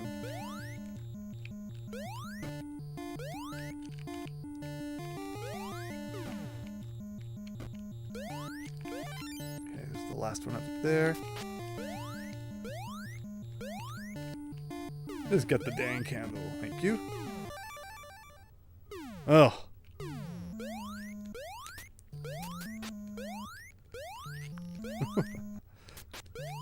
I find it's better to just rush instead of try to take your time, but okay. Let me see. Max Howard, when you go to Las Vegas to go to the game stores in the more bad areas of Vegas, the worse the neighborhood, the better the deal. Oh, it's like a risk, but you know, risk for reward sort of thing. All right, here we go. What was the 4th boss again? Like, I love how easy that world just was. That guy explodes. That's his whole shtick. He's an easy boss, but you gotta jump over when he explodes. Hey, we got a 1-up back somehow. I'll take it. Again, I don't really understand when you get 1-ups in this game. Like, I feel like I have it figured out, but like, I didn't get to 80,000, which I thought was like the next 1-up threshold, so. Oh well, I suppose. There's Fast McGee.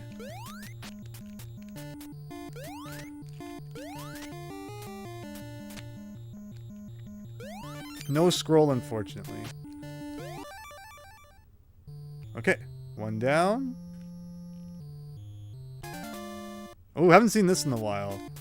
And it's weird because it's like, you know, when you don't play it for a while, you kind of lose, you know, your ability to play it. It's weird to get back into. It's not, the controls aren't the best.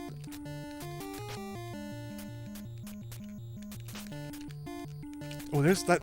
Oh no, he imploded. Or exploded, I suppose. And I think that feather would have given us invincibility too. So, it's bad timing all around. Like, they just show up and he's like, I'm gonna start exploding. And it's like, well, that's great, but could you not?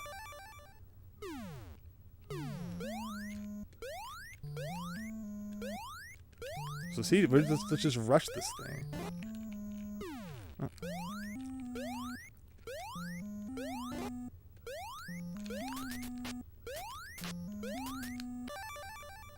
Alright, no scroll yet. The music in the levels is genuinely painful. Like, it sounds like it shouldn't be that bad, and then it's like a 3-second loop, so you get really sick of it. But to all those who are bearing with me here, thank you. I hope to have a victorious run to share with you soon. And like I said, we have bonus content we will play if I can beat this. I don't feel like it's going to take much longer. We're consistently getting further into the game. Just gotta cut out the stupid deaths. And no scroll again. Also, if the RNG could you know, be in our favor a little bit, that would be nice. We're just not having good RNG this run at all. And this darn eyelid thing again. There we go. Kurt! Trust me, as a native to Vegas, when you're in those bad neighborhoods, just mind your business and keep it moving. Nothing will happen to you. Plus, you get a cool story out of it as well to tell your friend, as long as you make it out. But, I mean, yeah. Again, sometimes you gotta take risks to get that reward. Okay, let's see here. So, again, this dogfight one, which we don't see too often. And there's just, wow, you know, no enemies showing up. I love that. They're gonna wait until, like, all the exploding guys show up. Like, there's... Oh, is this invincibility? Yes, yes, yes! Okay. See, I don't even care that you're exploding now, because I'm invincible. Like, this level has some really frustrating enemies. Yes, yes, yes, yes, yes! Okay. Okay. What was the boss of this world? It was kind of like a repeat of the World 2 boss, but easier. Hilariously enough. No, this is the World 1 boss. Okay, okay, okay. A 1-up would be great, but I'll take what I can get. Let's go beat the one we have to beat and see if that's the scroll one. The music sounds like piano riff Ringo tone on iPhone. the ringtone. Interesting. When you go to Vegas, you want to go to Omega Mart. I don't know what Omega Mart is. I remember in Vegas, we went into a mall and we were trying to be sold one of those N64 bootleg controllers that had like a whole bunch of NES games built into it. Does anyone remember when those were everywhere? Those used to, like, every single mall used to have a kiosk where some guy would be trying to shill those. I one time went into one of those as seen on TV stores and they had it in the back. It was my first time ever seeing it, so I picked it up, I wrapped my hand around the controller, and there's like a massive exposed circuit on the back that I put my fingers into and got a horrible shock. I should have sued, but again, I feel like probably wouldn't have been successful. But yeah, so I actually got hurt from one of those bootleg N64 controllers, putting my hand into this connector that was on the back of the controller, completely exposed. Oh boy.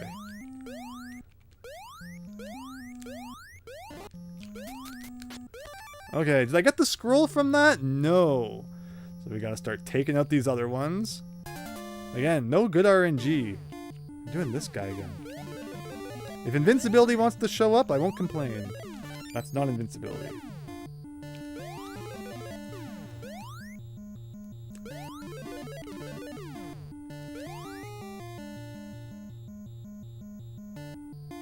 Oh, whoa, we haven't seen that head thing in a while. Oh, I gotta watch the replay of that. I'm just running and he comes up out of nowhere. Just when you think you're in the zone, the game throws you a curveball like that. Well, there's our high score anyway. We've got this. What have I been playing for? This has been 2 hours already? Well, it's been a fast one anyway. I hope you've been having as much fun as I have. As jank as this game is, far from the worst I've played. Like, not even close to the worst I've played. There's a good scroll. Maybe this is the good RNG run. This will be it.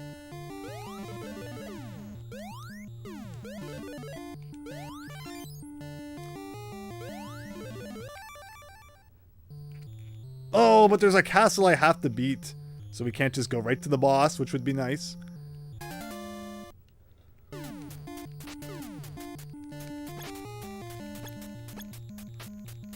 Ooh, that was invincibility. Is it gone? It's gone.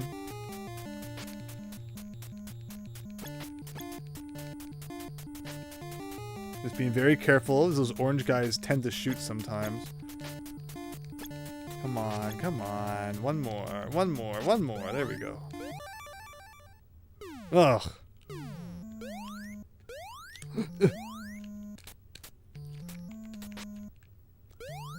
Oh no. Okay.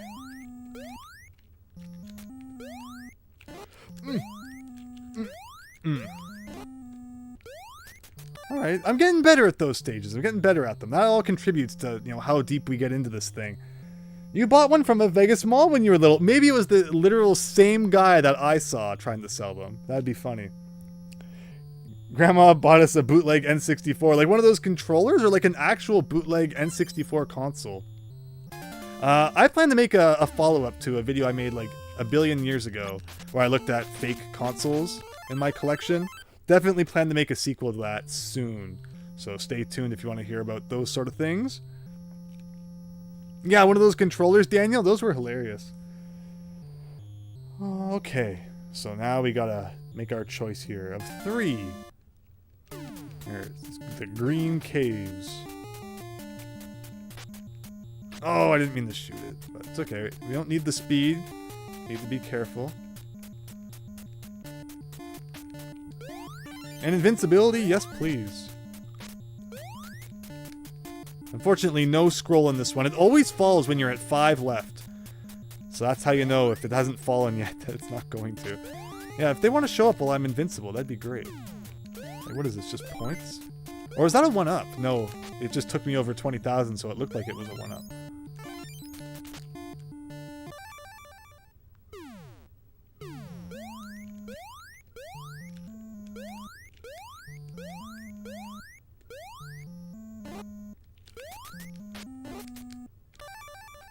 Alright, not that level.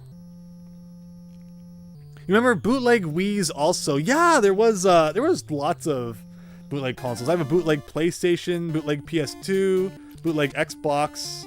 Like, I'm really fascinated by them. I kind of love it, but it's also just pretty silly. Like, so if I just stay still, they don't seem to come.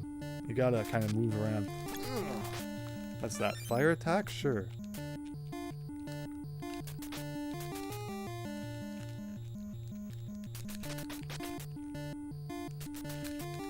No. Why can you destroy items in this game by shooting them? Okay. And again, it's the last level I choose.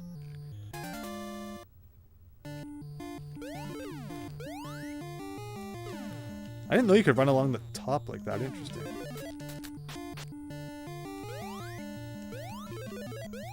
Oh, there's the invincibility feather, huh? You can barely see it.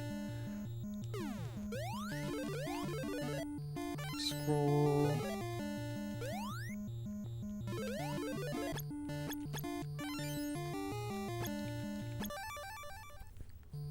Alright, and after all that... Alright, level 2 boss, everybody. This is where dreams are either made or crushed.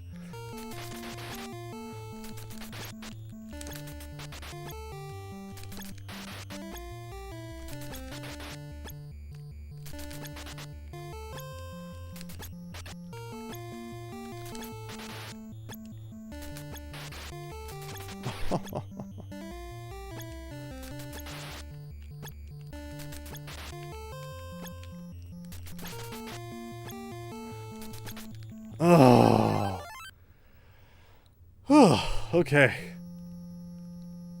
And all the castles are up at the top left this time.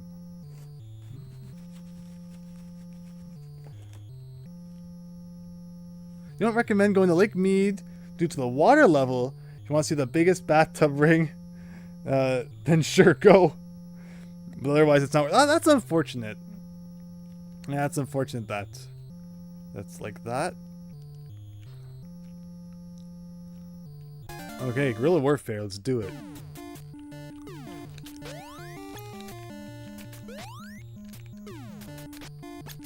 Ooh, what's that? Okay, it's a weapon. There's the scroll. Okay. Ooh.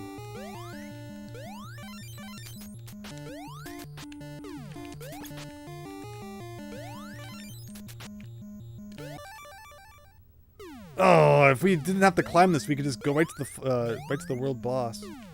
No, no, no. It's gonna follow me. It's gonna follow me. It's gonna follow me. Ugh.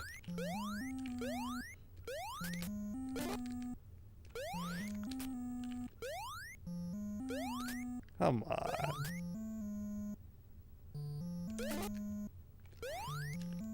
I really don't want to die in such a dumb way. Just open your eye already.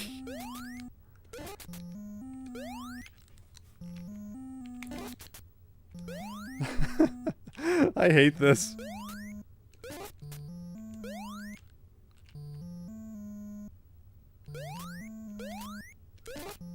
Oh. Alright, boss time.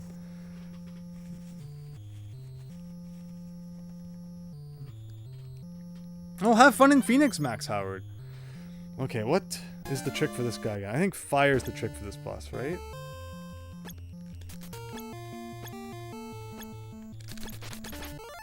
Whoa.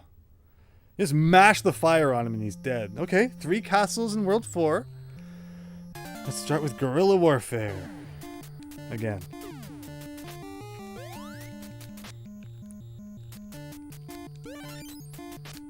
Ooh, invincibility and speed. Here we go. But no scroll, unfortunately. Okay. Ooh, no tower though, so that's good. Blazing Inferno. Oh, it's the worst level. I mean, it's good because, like, the enemies, you kind of just avoid them, but I hate this platforming.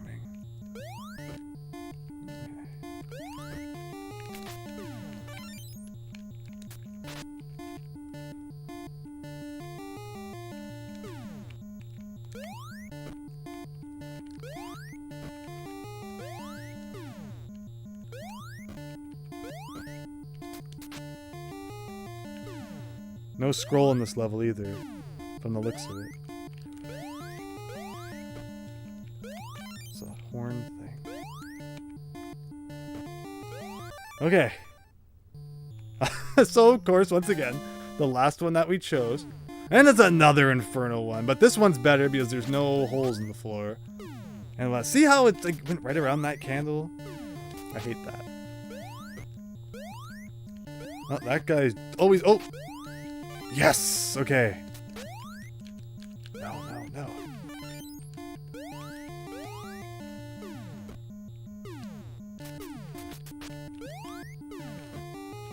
There's the scroll.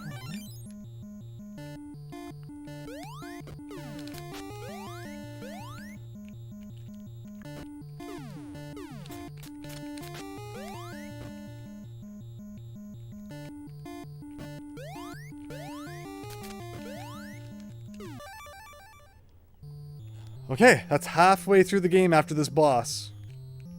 What was the trick for this boss again? This is the guy that, like, explodes, right? Did he have a weakness? I forget. No. He is... Okay, so he's got to remember that he explodes at the end. Okay. Let me see. Wow, Max Howard, that's awesome. I hope you have a great time doing all that. You're a desert dweller too. I love the heat, so, you know, Canada gets like 2 or 3 nice hot months, and then the rest of the year is like freaking snow. Like, I hate it.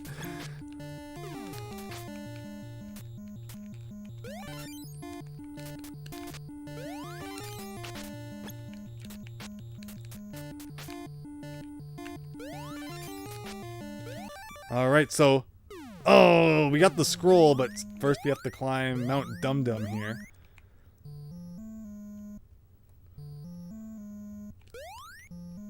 See how, like, sometimes it looks like you should land on that, but then you don't.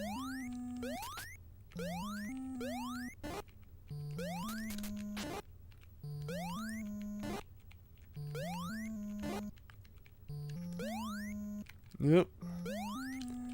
This one really puts you into an awkward position when it comes to the projectiles.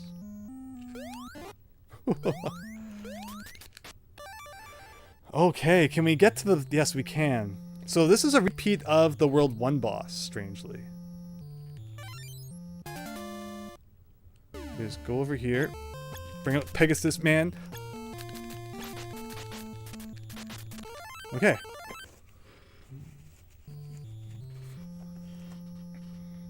Where are we? So let's just start with this castle. Haven't seen this in a while. Invincibility, yes, thank you. Ooh, and the scroll. Whoa. Whoa, whoa, whoa.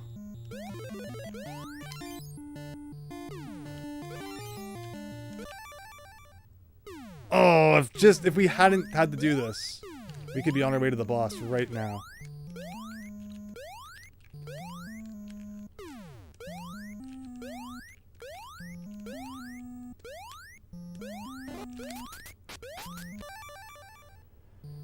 Okay. Alright, everyone. We have 5 lives. Oop, is my run so good that YouTube is complaining? Well, Andrea, if you love the heat, you should try spending some time in 120-degree heat. Then you'll hate the heat for the rest of your life. I mean, I could say the same about snow. It's like you got a shovel, and that's no fun. Walking in it, your shoes get all wet. Is the stream still running, everyone? Is YouTube complaining about nothing? OBS isn't complaining. Watch, this is just wrecking like my world record pace speedrun or something, isn't it?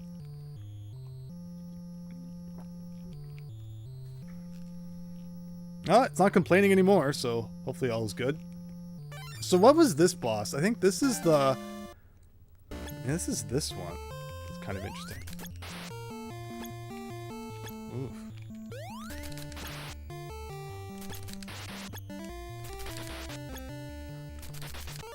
Okay, everyone. We are on World 7. We got our butt handed to us here last time because the scroll was just like no freaking where. Oh my god. Okay, I'm starting to panic a little, but let's keep our cool.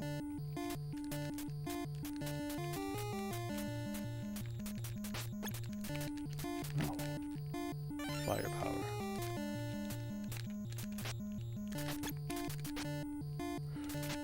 Oh. There's Round Man.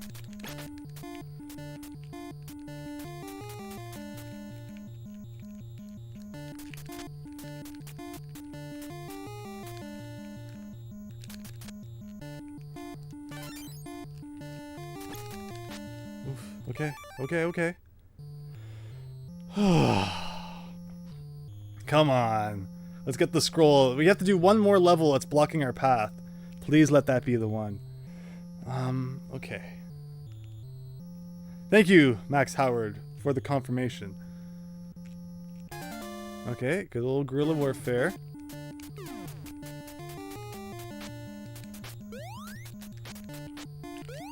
Yes, yes, yes. Okay. Oh, oh, oh, oh, oh!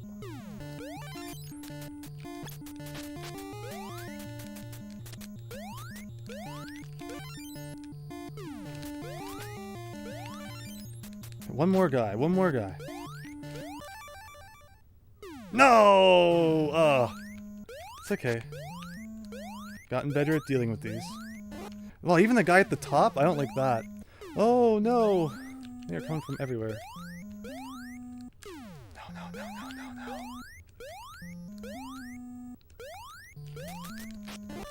Okay, okay, okay. Have we ever seen the World 7 boss? Yes, we did. Yes, we did.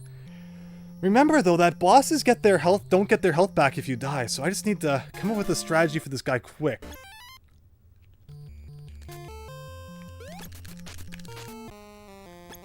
I thought I was ducking? Okay. Was he getting his health back? Maybe fire doesn't work on him because he kind of looks like a fire boss. Okay, that's the... No! I'm so busy trying to figure out where I should shoot that I'm not looking at his projectiles.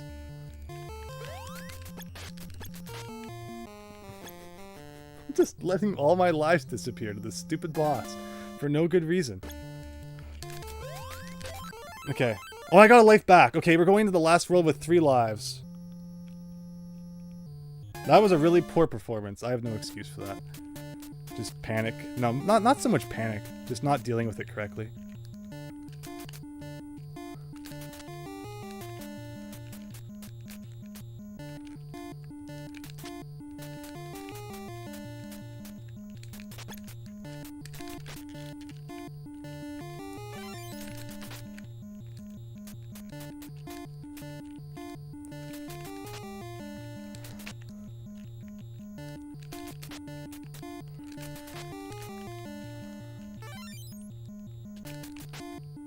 I should have spawned one of the helper animals in the last boss. I don't know why I didn't.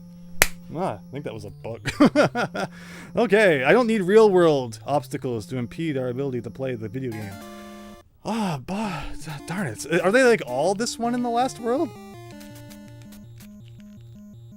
I wonder how randomly generated it is. Like if you had a save state, and then I wonder if I went into it and then I loaded the save state, if it would be different the next time you go in, or if it's like preset from when the world spawns. Where are the bad guys?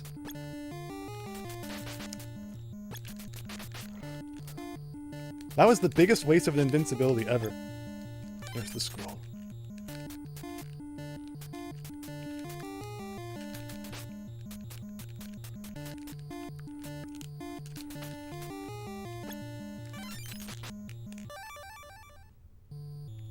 Where am I? Okay, the bottom left. It's boss time, everybody. Final boss time. I don't know if it's going to be tougher than other bosses, or if it'll just be another generic one. But here we go. Who is this?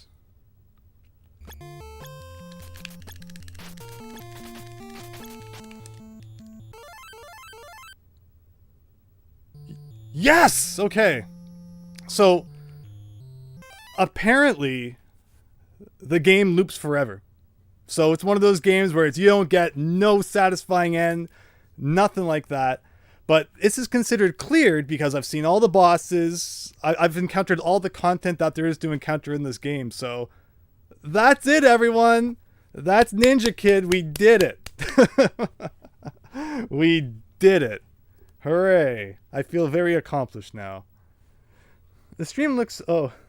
I've only been in snow 3 times and you're 23. Act like complete... I mean... That's really funny to think about. You know, to be someone who doesn't have that much, familiarity with snow. As someone who's it's like second nature to. I find that very interesting. But yeah, snow's weird. It's like fun to experience, but not fun to live with because the driving conditions are awful. Lots of crashes and, you know, it stops you from going places and you have to shovel it and yeah. Max Howard, whoa man, these credits are so nice. I'm so glad they cared so much to put so much effort into these credits. Woo! Thank you everyone. So now this is the one of the many retro gamers dilemmas. Is that when you get to a point like this, do you keep playing? Do you turn it off? I think we're going to keep playing, see how high of a score we can get, but no pressure anymore. And how long have we been streaming? 2 hours and 20 minutes. I think we're going to do a follow-up game after this one, so stay tuned if you want to see something that's not Ninja Kid. But hilariously still has Ninja in the title. Okay. Let's play more Ninja Kid. I love this game. It's my favorite game.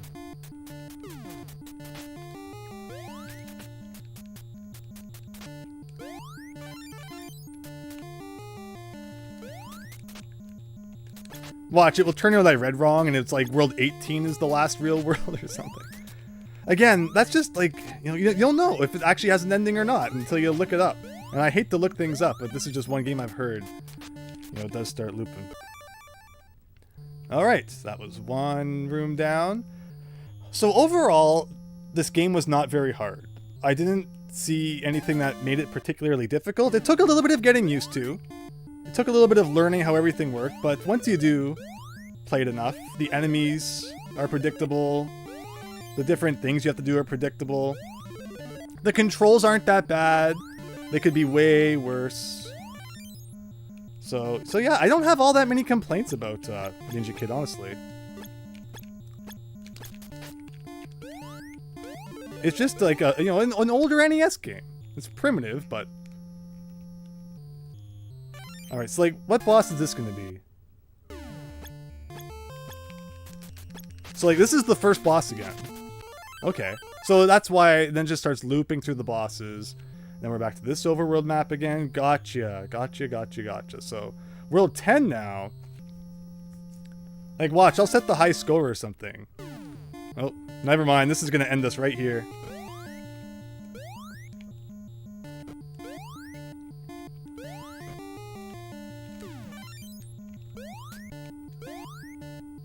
But to everyone who's stuck around and who's, you know, been having fun in the chat, I really appreciate that. Thank you. This is such a weird game to stream, and I know it's late. Like, I don't know why I did, but, you know, to see everyone having fun, and that makes it worth it. So thank you, everyone. And now to anyone else who's, like, out there looking for someone else in the world who has, for some reason, beat Ninja Kid. You know, my stream can be proof of that. Which maybe I'm wrong. Maybe people don't regard this as like a really difficult NES game or something. Chubby Churub was much more difficult until I kind of got the hang of that, but okay. Oh, there's the dude. I'll take that. Ooh, here's the last candle. Alright. And who's the boss of this world going to be? Well, I guess if it's the World 2 boss, it's that one that I hate. Yeah, this guy again.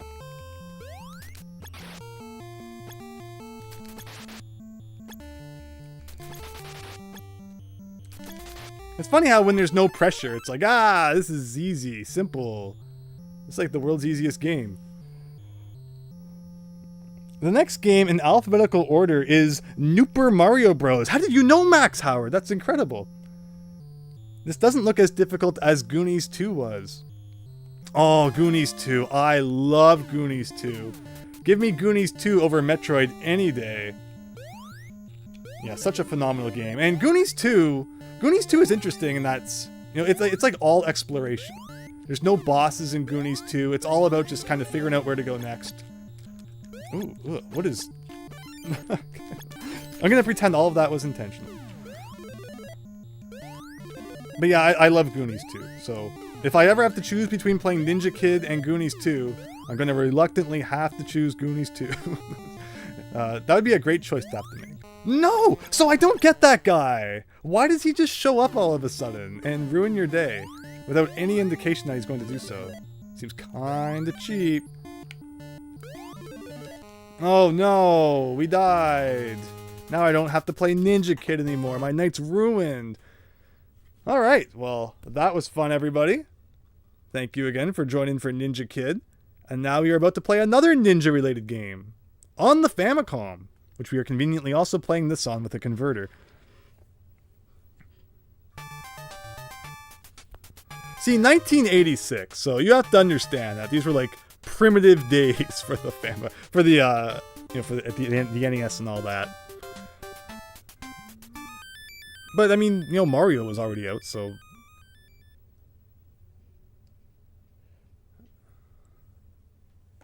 cheapness in an NES game? That would never happen, says Max Howard. So I'm going to leave you all hanging for just 1 minute while I go change the game. And I will see you all soon. So you can all just enjoy the incredible title screen of Ninja Kid here.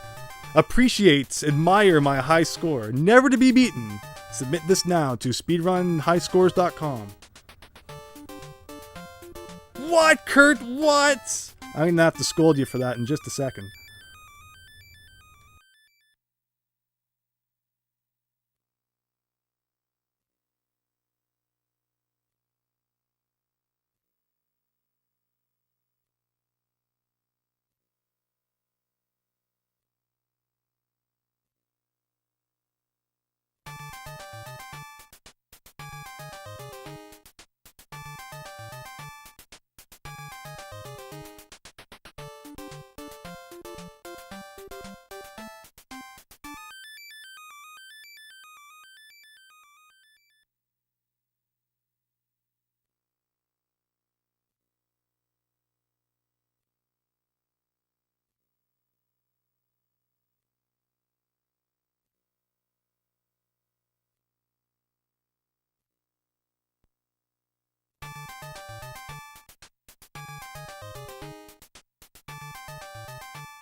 Alright everyone, thank you for your patience. So yeah, Kurt, we were going to scold you about Goonies 2.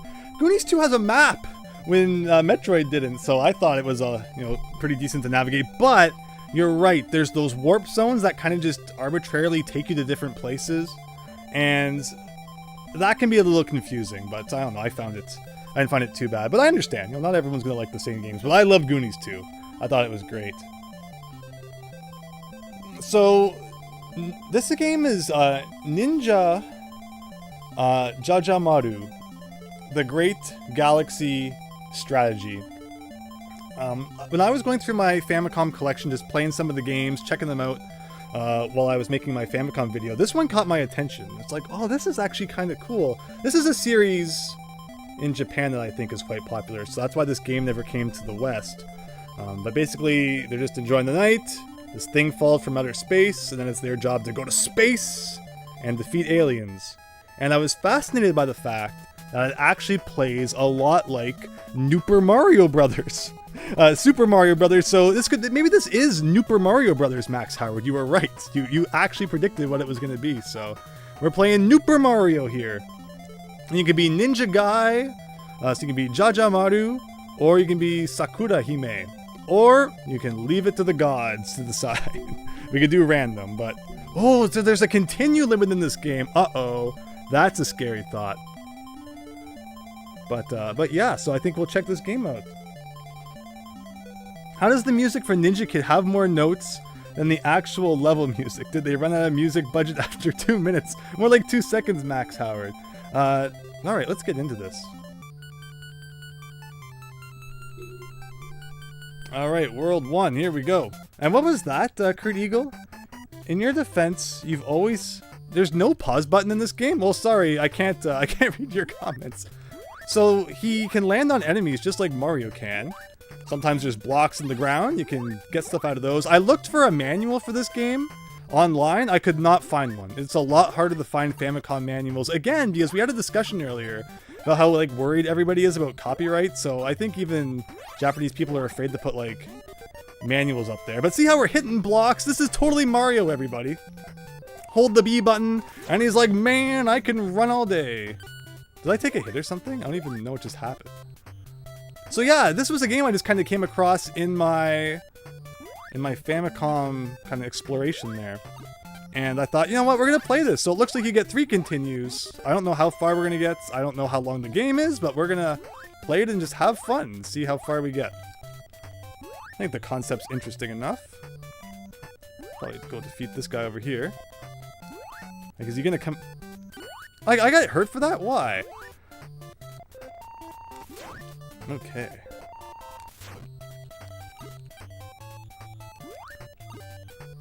Again, I would love to have the manual so I know what any of this stuff does. Can I do a high jump or something? How do I even get that? Can I pogo bounce like Scrooge McDuck here? And again, I can't pause. I want to read the comments, but it won't let me pause. Why did I lose all my momentum in midair? That was kind of odd. And when you die, you go all the way back to the beginning, so that's good to know. So that's like a body armor, so that must have been worth an extra hit. Interesting.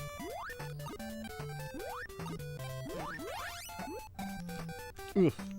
You can bounce off enemies like in Mario, get some extra height that way, which is cool to see. Oh, so I have a jetpack now, maybe? Oh, I can moon jump. I'm mashing A.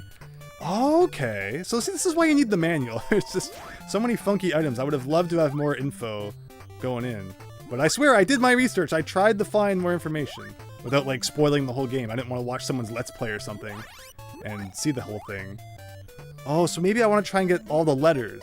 Okay, so that's an A. I should try and get an S next time. For Jas? What's Jas?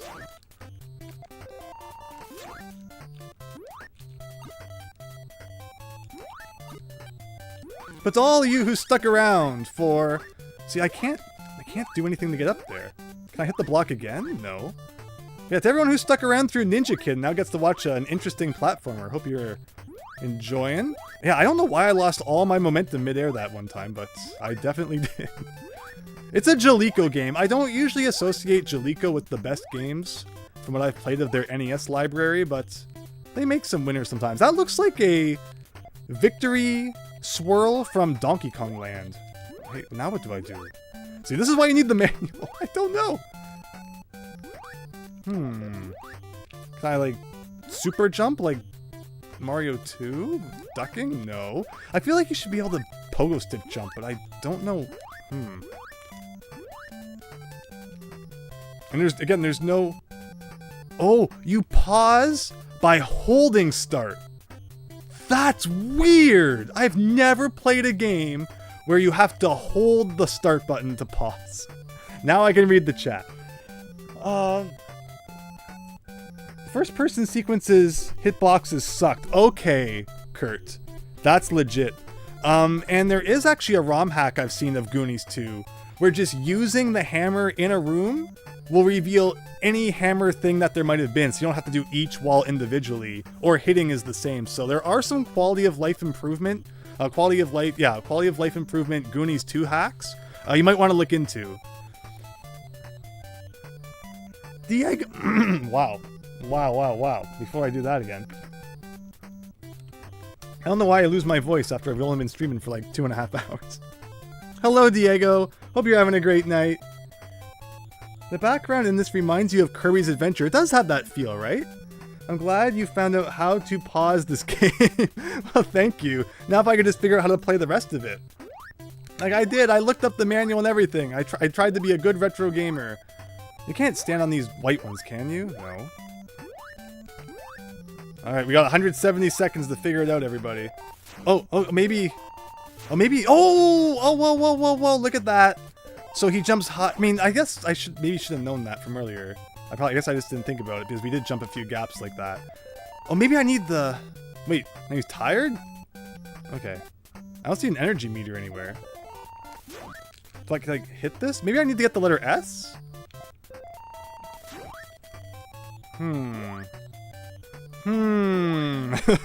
This is concerning. I don't know what I did wrong. I didn't think this was going to be so complicated. I thought it was just a platformer. I was wrong. Oh. No, these aren't blocks you can hit.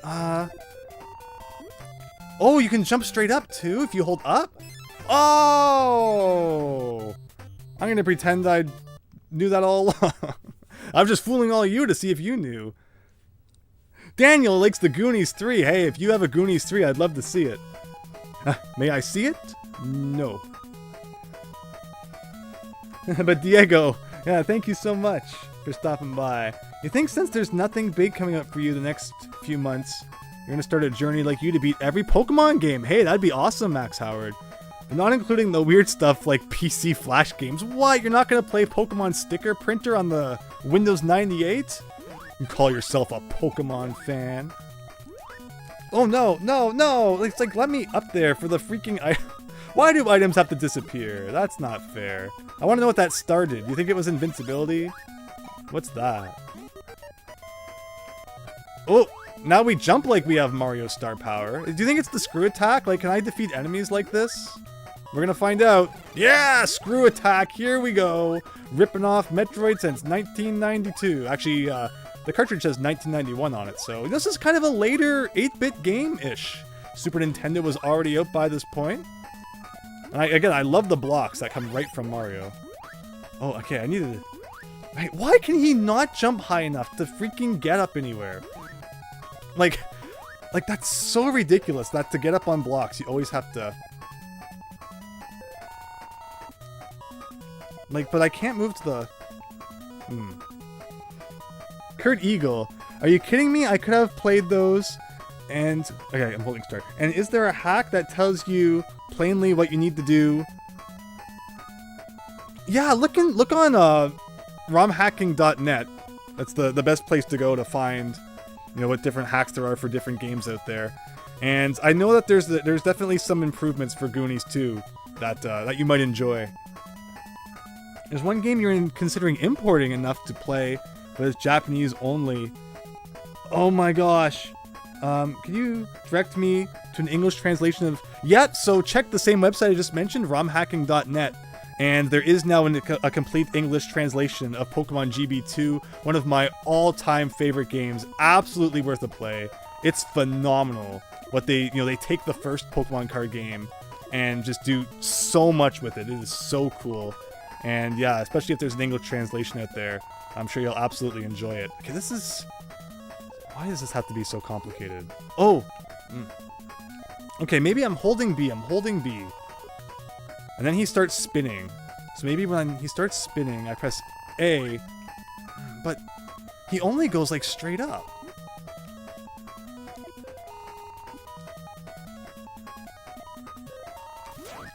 Okay, something like that. So basically, the moral of the story is don't try and jump straight up. It really hardly works.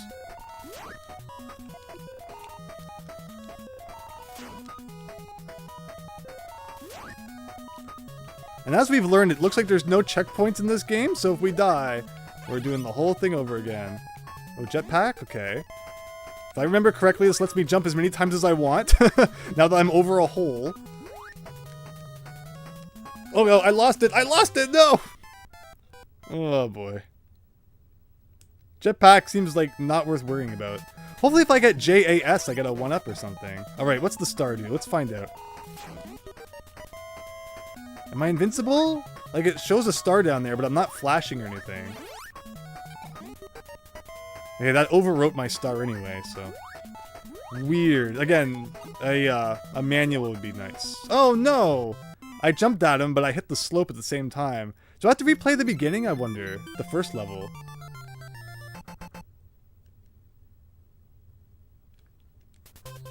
Yes! So there's no reason to waste a continue on that then. I'm going to reset.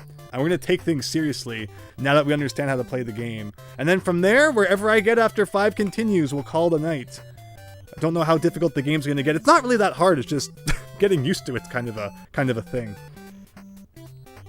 Also, I'm only playing one version of the games. Oh yeah, Max Howard, that makes sense.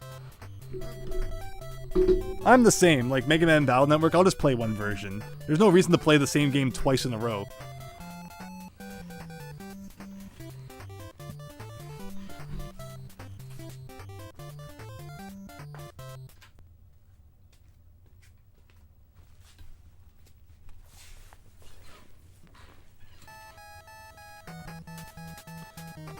I'm curious, do you think 2-player... Okay, I can't check it out without having a second controller plugged in. I wonder if it's simultaneous play? Probably not.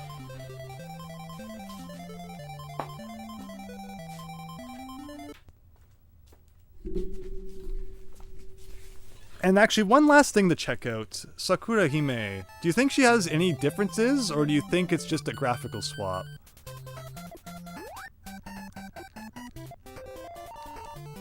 Does she jump a little bit higher? She might. So actually, I might keep this. I gotta hold start now while I rearrange my sitting position.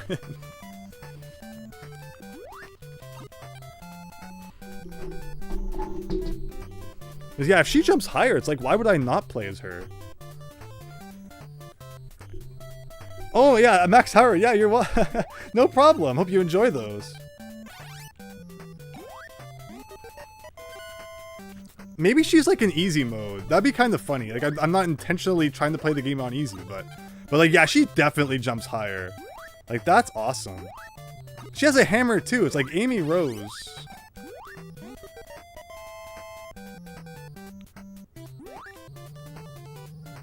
And moon jumping feels awkward.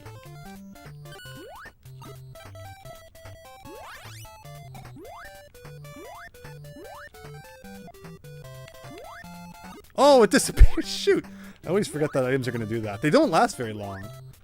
But yeah, wow. She's way better.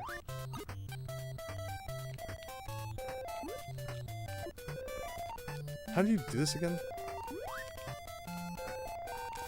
There you go.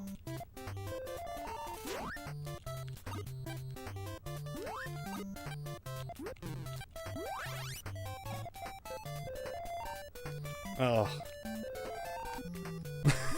It's still a little awkward. Like, how would I do that? Okay. That's how.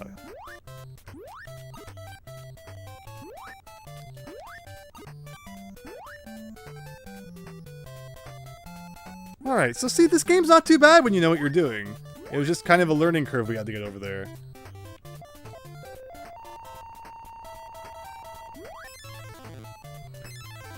David Ray, thank you! Thank you so much for sticking around. Hope you have a great night.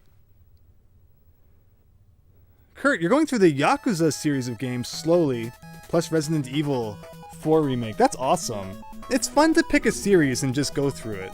It's why I've never been one to play games in the series that I haven't played all the previous ones, because someday I might want to, you know, play through the whole thing. So, there's definitely a few series as well that I'm looking forward to that.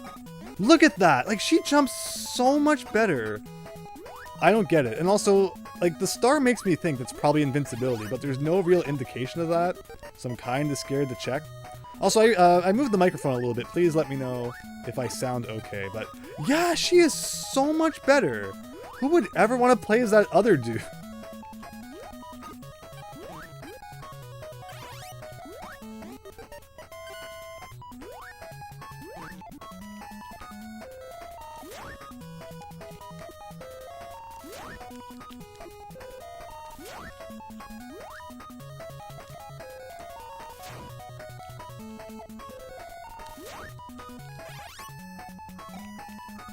Now, this thing killed me last time, so I think I'm just going to ignore the moon jump and instead do a thing like that. Do I still have my body armor? I don't think I took any hits, so I might still have it from the first level? I'm gonna get... So what I think I should be doing is I should be getting on top of the blocks to begin with, and then hitting them from the top, and that will help me get them before they disappear. Okay, so you can touch those guys. I did not know how that was going to work. Is there bosses in this game, I wonder? Wow. Alright, we are making progress with her. Where are we going? Ooh, indoors. Music's sounding good. So altogether, if you're not missing, there's 60 Pokemon games you have to play, Max Howard. Including the new Detective Pikachu in October. Oh, nice. Yes. That's a lot of games, but, you know, it's a fun thing to do, and you don't have to push yourself. Just play them when you're in the mood. But, no, I love things like that, so I'm sure you're going to enjoy it. What is this? I'm now a frog, everybody! Whoa, oh, we're spelling a swear word in the bottom right there. This reminds me of like you know, like a suit you'd get into in like Mega Man X or something. I love this music though.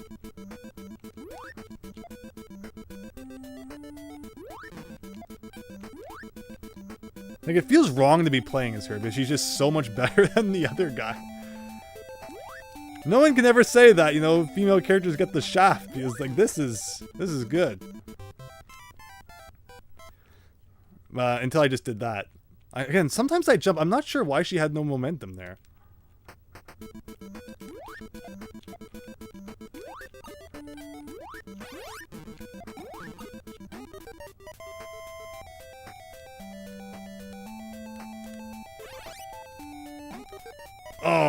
Oh, Asa?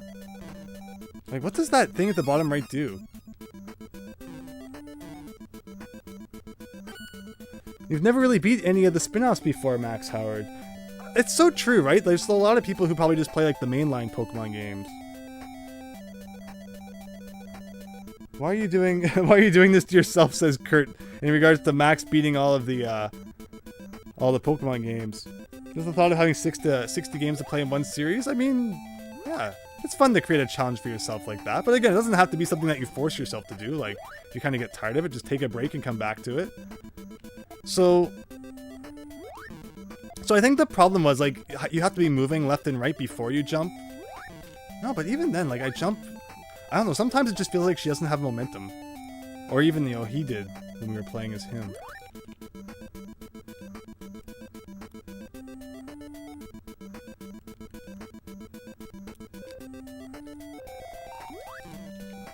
Right? Like, something I'm not understanding about how that works. And yeah, she's not wearing her suit, so I guess she doesn't have the the armor anymore. Or maybe it's just because we're inside now she's not wearing it.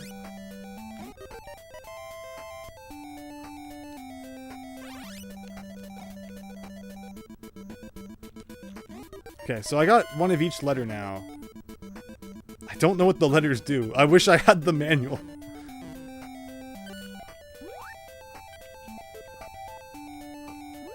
So yeah, jumping from solid ground to a platform, no problem. Jumping from platform to platform seems to not work all that well. Okay, well it worked that time, so maybe I was just overthinking it. Alright, now can we beat the world without one more death, so we don't have to start from the beginning again if we game over? Is this a boss coming up? When the background gets all black, that usually means that like a super massive sprite's about to load in or something. Do I want to go down or up? I'm just not getting any items.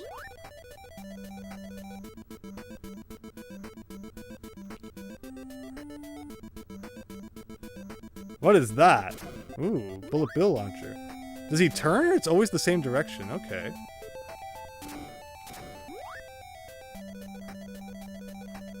Is there like a pipe I can go in? No.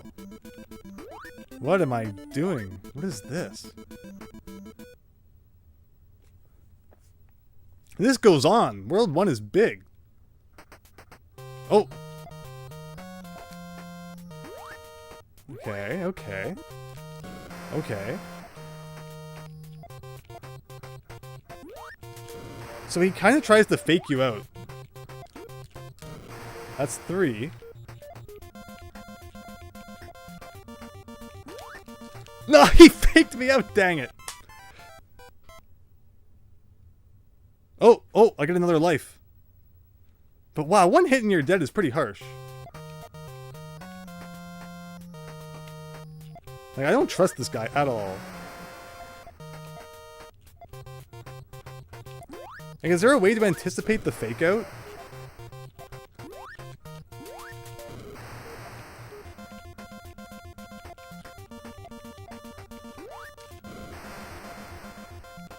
And yeah, he's exploding into happy faces. Like, why did I have to destroy that guy? He was so happy.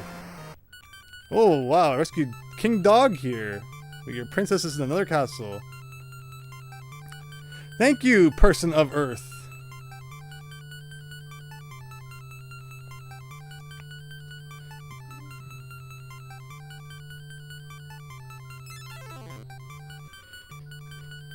Alright, World 2, everybody. I don't know how many worlds it is, but...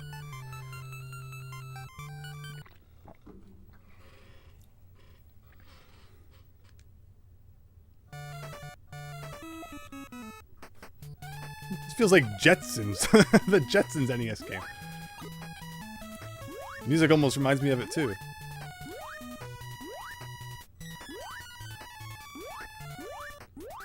Oh! I'll take an item. If I can get it.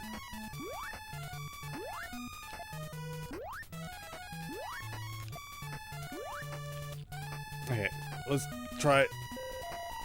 Not like that. Too far. Yeah, if I could get a 1-up at some point, that'd be great. Like, she's just not getting anything out of blocks anymore. Did I, like, overdo it or something? Okay, here's an item. Body armor, I'll take it. This looks like one of those giant, those screws from, like, Mario 3. But doesn't appear to act like it.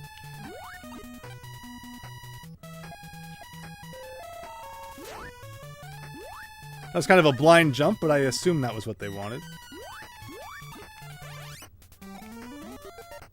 Again, without the manual, no idea what moon power does. Does that give me more time? No, it didn't. Oh, everything's frozen. Also, I see blocks on the bottom of that. So are we going to be going like upside down at some point?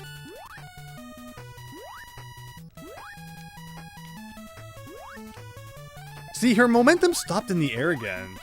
So either my controller is breaking or there's a momentum problem in this game. Again, I don't know what was up with all the letters there. Okay. Is that the end? I guess so. Oh, but you can't get it unless you're running for some reason. Okay, so far that was like an easier level compared to what we've played so far for some reason. And already we're inside again. More body armor. Can you get like double body armor? I'll take it. Okay.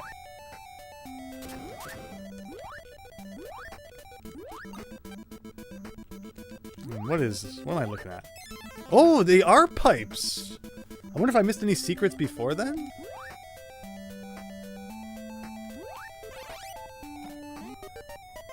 But I was hoping to try and go up this pipe, but I guess I can't now. Ooh, what's this? Okay, he blew up. I don't know if that was what I wanted to do. Like,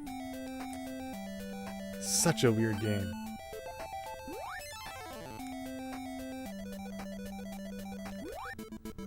Love this music though. This is a great track.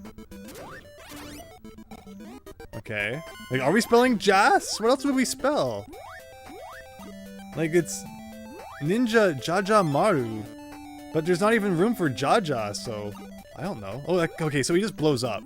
So that was basically just a teaching area before, saying that those guys will blow up and maybe even hurt you. Let's not find out. Oh no! That was the blindest jump. Well, I guess we're starting World 2 over again. Thankfully, this was a pretty easy level.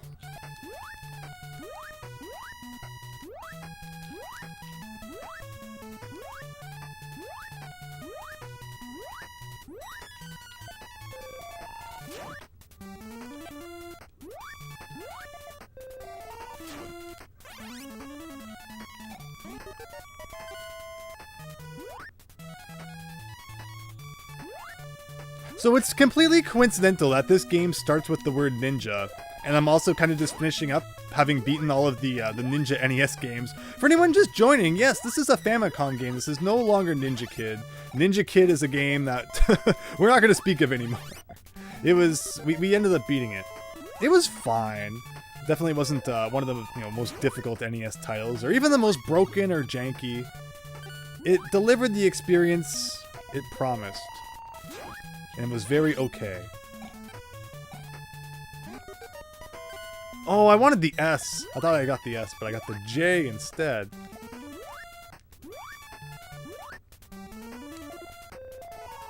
Like, that level's so easy.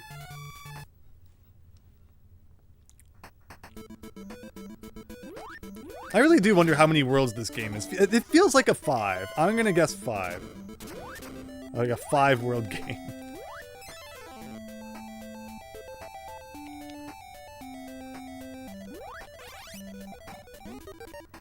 Again, I'm pretty sure the whole lesson here is just to teach you that these guys blow up.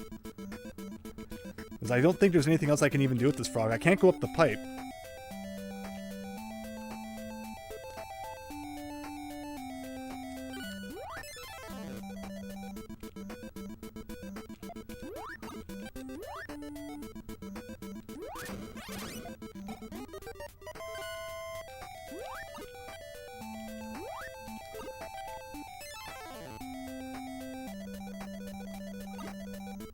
Alright, so this part again, I gotta jump like right when I'm at the edge, I guess. Like, see, like, you're not gonna know that that's what you have to do the first time, so I call shenanigans.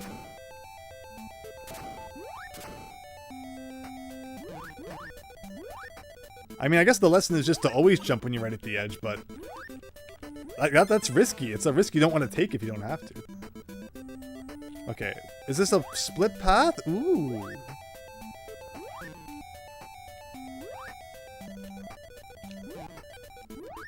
Again, it's weird that some blocks are empty. Maybe if you play as the guy, different blocks have different things?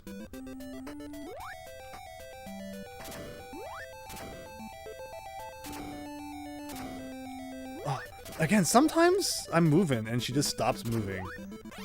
Considering we just beat Ninja Kid, I'm not convinced it's a controller issue. I feel like the game is just a little bit shoddily programmed, but maybe I'm wrong. Let me see here, Kurt. Let me hold the start button to pause here.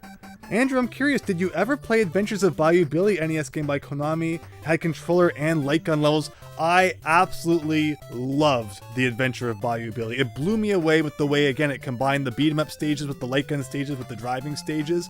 I thought it was so cool. And then I played Laser Invasion, which combines flight sim plus light gun plus first-person adventure scenes, which have light gun battles in them. You're just adventuring in kind of the 3D space, and then all of a sudden you gotta whip out the light gun and attack the enemies that come at you. And then I played the Lone Ranger, which combines Castlevania-styled side-scrolling gameplay plus light gun plus top-down styled shooting. Oh my gosh, Konami has made some of the best games.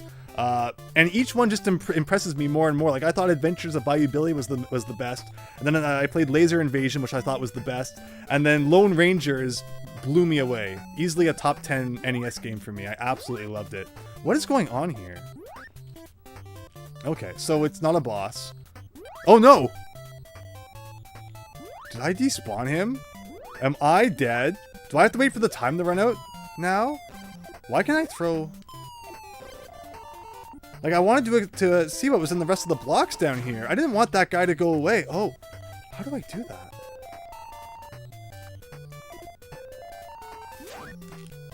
So she can... Oh, can you wall jump up these walls then? Oh, she can climb them. Okay. I'm very confused. How does she throw a heart?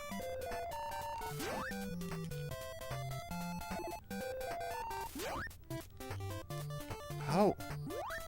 Like, oh, okay, okay. Just, it's like a rhythm to it. This is weird.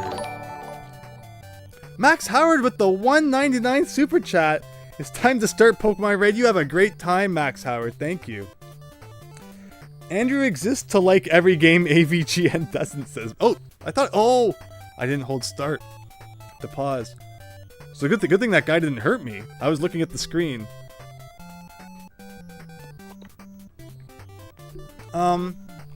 But generally my experience with the NES library has been very positive, where most people will tell you it's like 99% shovelware. I definitely disagree with such assessments. How do I?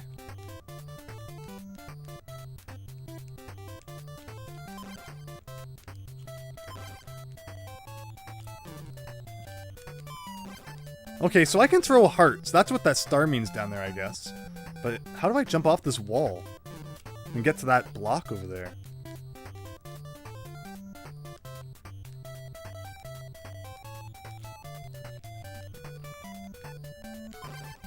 I don't know.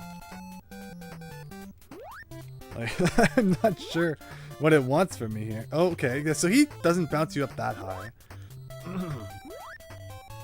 But thank you again, Max Howard. Good luck. Also, you got the translation for Card GB too. Oh, you're very welcome. Enjoy that. One of my all-time favorite games. Oh! Yeah, I don't know why it worked that time, but it did. Maybe I was holding up and right instead of just right? No. I don't know how I got that good. Oh, then she did it there, but then she bonged her head. Nope. Well, we're running out of time. We're under 100 now. Again, the manual would probably have helped with this too. It was definitely something that, like, I just pressed A and right, I thought. Oh! Is this very particular, maybe?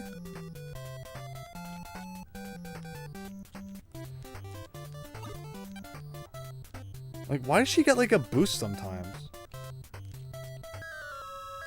Oh, we're under 50 seconds, everyone. Okay, I don't know why that time was any different than any of the other times I tried to jump. Wow, you get no invincibility frames in this game at all. Okay, well, we were going to die of timeout anyway. Alright, what's in all these? Just points, nothing useful.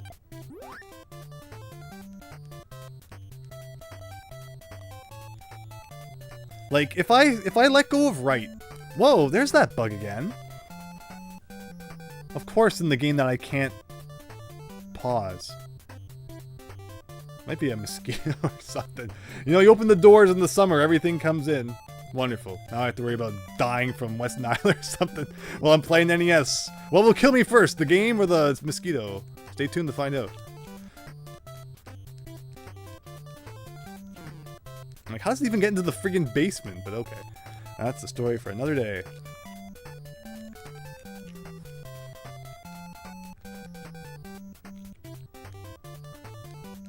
So I recently did some outdoor hiking, and before I went, I'm like, oh, I'm gonna be healthy. I'm gonna have a healthy snack. And I ate a banana. And then, while I was out for hiking, all the mosquitoes were coming after me. And I remembered from back in my childhood, when we used to run around the forest and play tag, we all ate a banana. Or, you know, we all ate some bananas before we did that. And the mosquitoes were after us then, too. And it turns out, we looked it up, and I think mosquitoes will smell, or are attracted to the banana that will come out your pores, like when you're sweating. So if you plan to go do anything in the wild, don't eat banana unless you want all of the mosquitoes after you. So I should have remembered that lesson. But yeah, again, like, I don't understand why she doesn't jump sometimes. Also, can I always grab onto walls? Or like just in this room? It's weird. I'm sure the manual would explain it a lot better.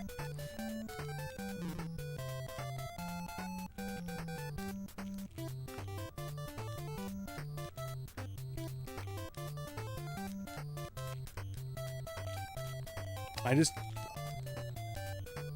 just don't get it. Like, it feels like this should not be hard. Okay. No. No. I guess this is as far as we're getting. If I can't figure out how to jump off the walls. Like, I did nothing different that time than any... Oh, maybe... Oh, it's while she's on the way up. Oh, okay. See, I'm waiting till she's sliding down and then trying to jump, but you have to jump off the wall while she's ascending. Okay, maybe I'm wrong. Nope, I'm not wrong. Okay, so that was what was tripping me up. I thought I was doing the right thing by waiting for her to stop moving, when really you gotta jump while she's moving. Weird. Now, what do I do about you? Like, I don't understand how I'm supposed to deal with you. Oh, I guess like this. Yeah, that makes sense. So, like I would expect from a Jaleco game, this game has a few control quirks that could be ironed out, but no, it's not that bad overall. Oh shoot, not again. Is that all this level is jumping up?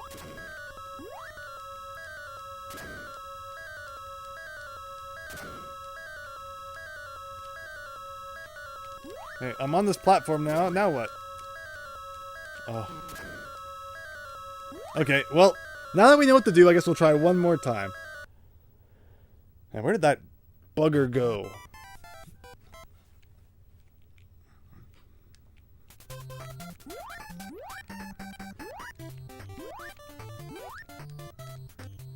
Alright, so now that we understand this, thank you all for bearing with me while I learn the controls. Like, it makes sense now, but I still don't really agree with their decision to make it that way.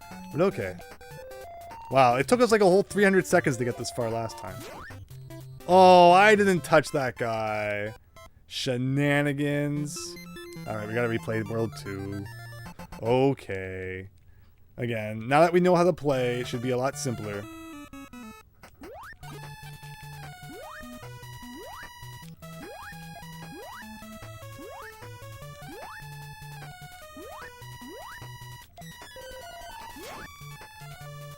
I think this one was just points anyway.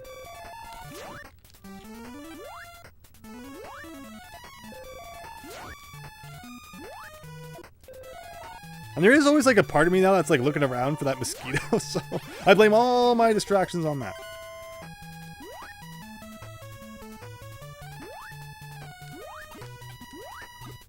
So on this platform coming up, there's going to be blocks that are underneath it as well. Are they just for decoration? Or like, is there a way to actually get those, I wonder? Like, what does the moon do? Oh, it's not a moon, it's a boomerang. Oh, and then I picked up the clock, which canceled it out. Okay. So there are weapons in this game. Just only if you have certain things equipped. Got it.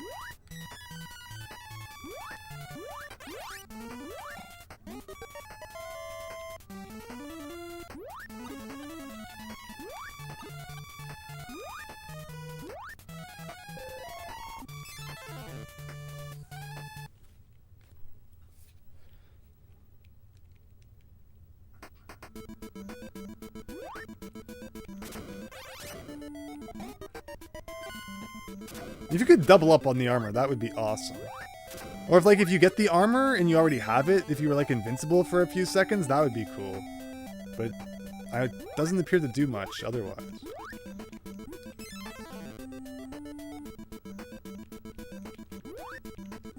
Okay, so here's what I'm discovering, and why I sometimes have no momentum when I jump. If I am holding up and to the right when I press A, she just goes straight up. You cannot be holding up when you jump. At all. Even if you're also holding left or right. So like, that's a control quirk. In fact, if I'm holding up at all, she just stops moving. Why? Like, that's such a weird control decision. So in other words, just never press up. That was lucky.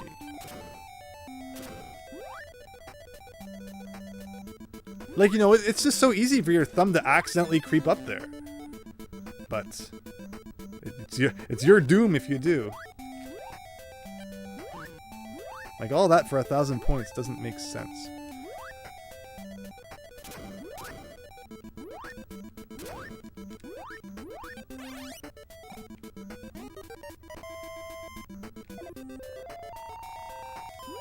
Oops.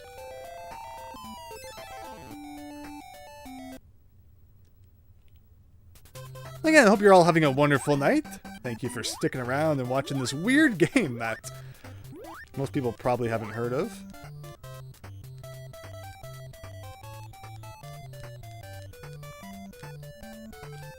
There we go. It took 3 hours, but we figured out how to jump off a wall.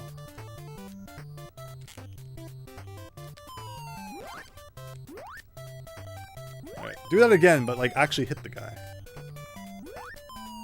There we go. The power of love, defeating jack-o'-lanterns since 2023.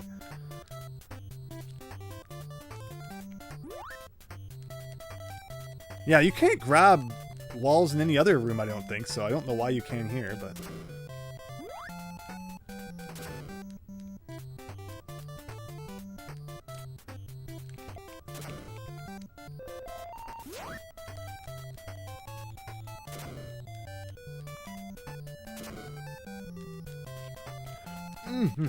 Oh no, oh no. This is a bit of an awkward moment here.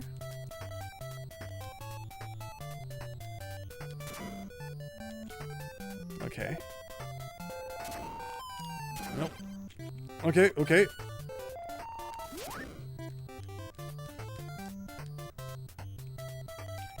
Alright, just don't mess up. One more jump. Okay. Okay, okay. That wasn't too bad. Now a boss, probably?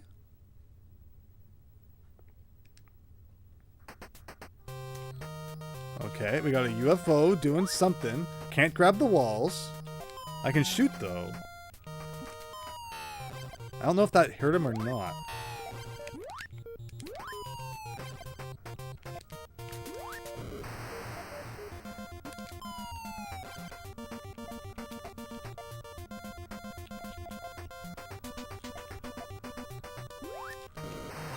What? What? Why did that count as a hit towards me? Oh no.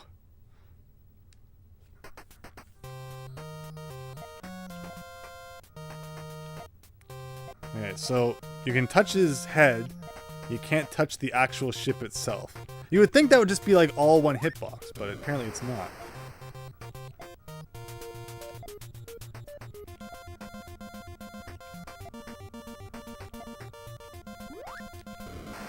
so 2 hits. Overall, he has an easy enough pattern at least.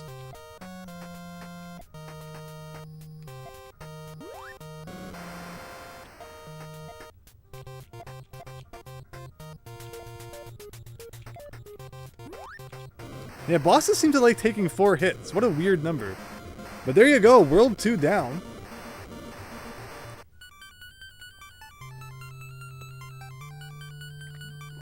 Yeah, it's the same message as last time.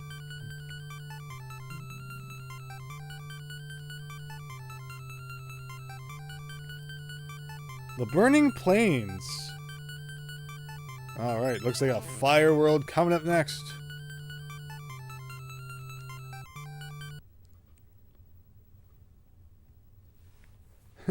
More than 3 hits, this isn't Mario after all. That's so true. Wow, yeah, even the fire has eyes. There you go.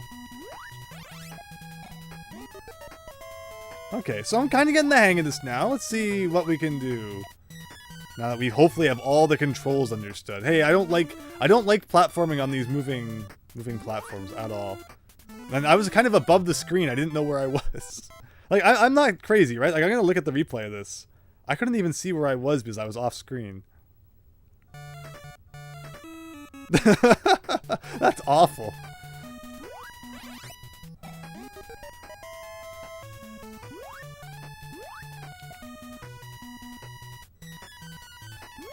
Alright, so the trick is to not do a jump so high that you can't see yourself. Can I jump on those guys? Normally you can't jump on top of fire, but in this game, anything seems to be possible. And hey, that gave me, you know, a shield too, so that's nice. Wait! I don't know. Oh, you can't stand still, or you get hot. I don't know if that actually hurt me, or if it's just the graphic, but that's interesting. Okay. Nope. I was holding up a little bit, so she had no momentum. Oh, no. Alright, 2 more continues, everyone. So again, as is typical for Jaleeko, there are some things in this game that if they worked out, it could be even better. But overall, I dig this game. I think it's pretty cool. And I'm happy I have it. And again, it's one of those weird Famicom exclusives. Not on the NES. I would not think it would be released in PAL regions, so probably Famicom exclusive. And yeah, there's just so much cool stuff that never got localized anywhere else. And I love checking it out as well. And, you know, doing that Famicom video really got me in the mood where I definitely plan to check out a lot more Famicom stuff once I'm done with the main NES library, but I just couldn't help it. You know, after trying it out in my recent videos. Actually, I have the jetpack. I did not need to do that, but I did anyway. Okay, so this is definitely the level of just platforming, which, fair enough. Alright, where are we going now? Whoa, if I had gone under there, oh, there's definitely a secret. I'm so tempted to just get back on this guy and check it out. I love it, like, she's doing, like, the splits, like, interesting duck animation. It's cool, though. Alright, show me. No! That was amazing. Like, I just tried to get off the platform and it dragged me back underneath the wall. Oh boy. I guess it wasn't worth it.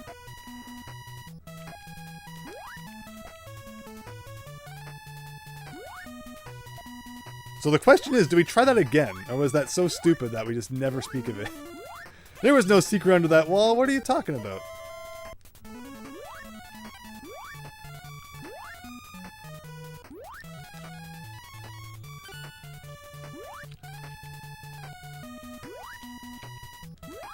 I'm curious now, so we definitely have to check it out, but that was still pretty silly. Okay. Is this the platform we stay on? No. I think this is the one.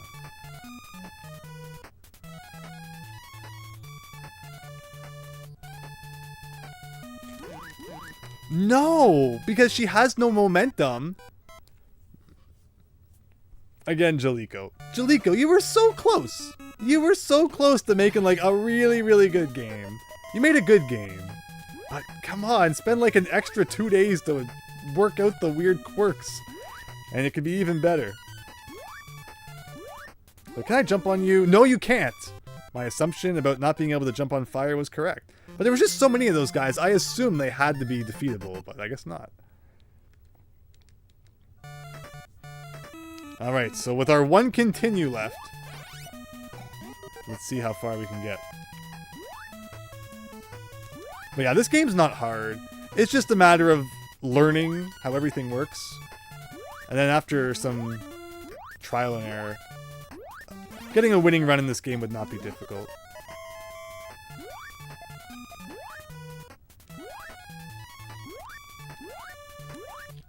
Oh, that messed me up so bad. Getting frozen in the air messed up that platforming completely.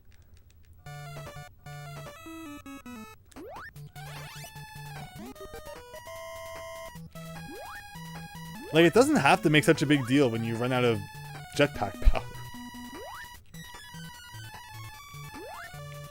Okay, okay. I don't even... Oh, wait, but I do want the jetpack because it gives you the super suit.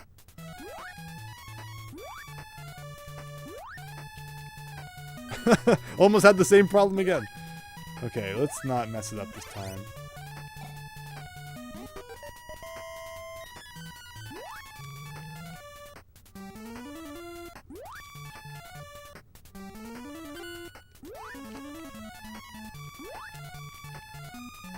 Alright, we're not taking that secret route, forget that.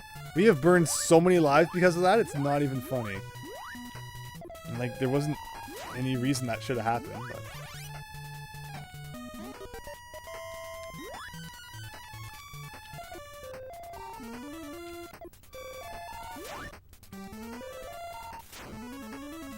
Oh, Twister time!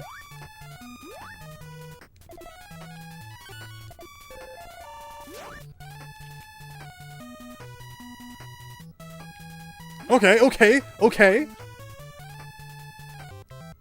So what indication was there that I was supposed to jump from that platform and not ride it down? Like, I need to look at this again.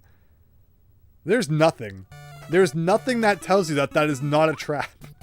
It's just a trap to get ya. Evil, evil, evil.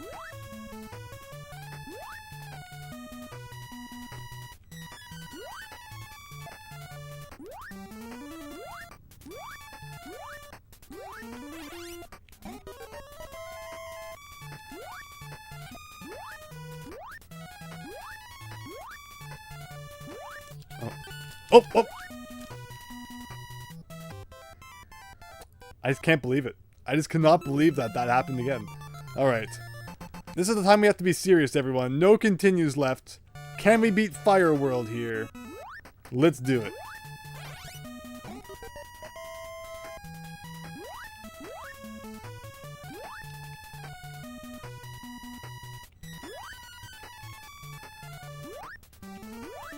What I think we're going to do is if we don't beat the game this time, I will save it for the next time that we stream, and things finish up a little bit early, and we'll come back to this one, because, again, with everything we've learned, future runs will go a lot smoother.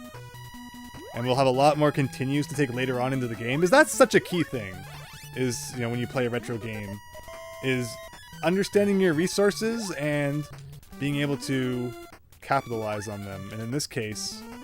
You know, if you can get better and not waste continues on the earlier worlds, then you'll be golden going into the late game. I just appreciate that it gives you continues at all. Sometimes, you know, games don't always do that. But 5 continues, that's exactly the same number that Ninja Gaiden 3 just gave me, so kind of funny to see that similarity there. Usually it's like 3, 2 even. That way you get like, you know, 3 full sets of lives if you get 2 continues. Alright, so... Again, no indication whatsoever that this is a platform I'm supposed to jump from.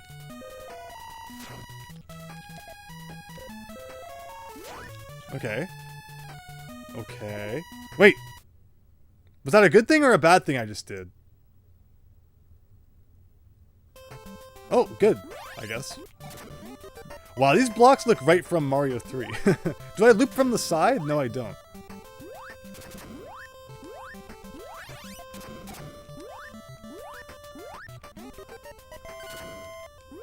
And this is much better than the last level. Music-wise, everything-wise. I dig it.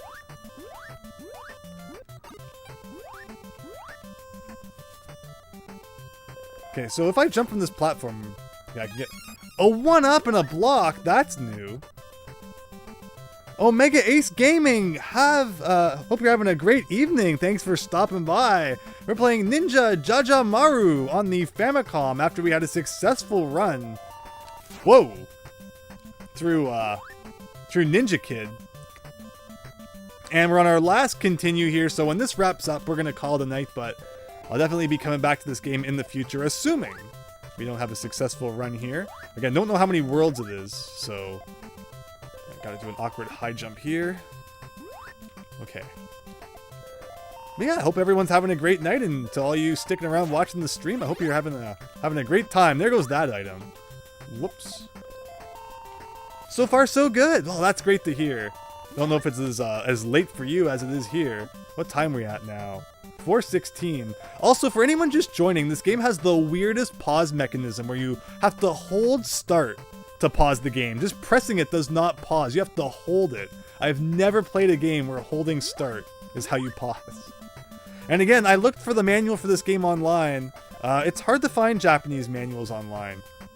We've had a whole discussion tonight about how Japanese people are very particular when it comes to like copyright and stuff. So I think they have a thing where they're afraid to upload it because Jaleco is going to come and sue them for uploading the Ninja Jajamaru what's it called? Instruction manual here. Like, what does this do? These letters. We never figured out how to get anything out of them. I love this music though. Oh, and that's right. If you press up at all, you lose all momentum. So, Jaleco. Maybe someone's released a patch to fix that. That'd be great.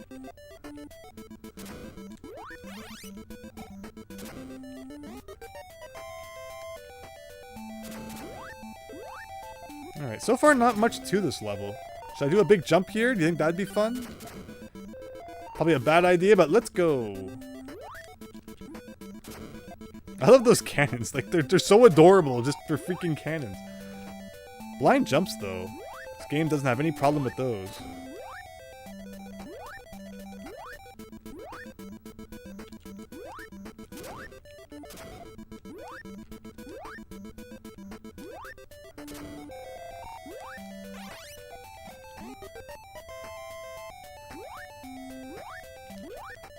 Yeah, but when I'm not dealing with this game's jank, like it's actually really fun. Like I recommend you check this game out. It's actually really nice.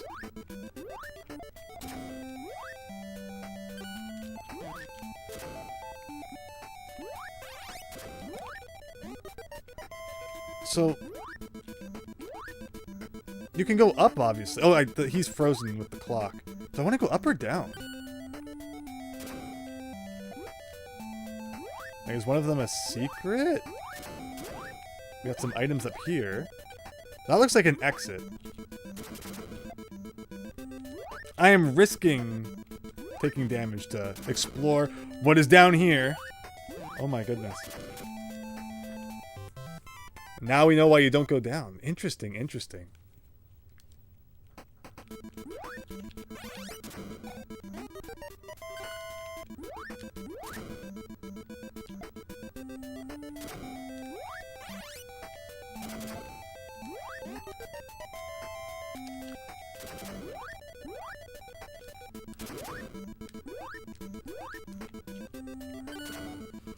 West Coast here, so it's only 1:16 at the moment. Yeah, so it's great to hear that, thank you for checking out the stream where it's not as late. Does that mean it's already 4 something here? 4:19. Wow. Again, I've been having so much fun tonight. I hope that all of you have as well. Ninja Kid wasn't the most polished game, but honestly, I had fun. And this is like at least 3 times better than Ninja Kid, so it means I'm having 3 times the fun playing this.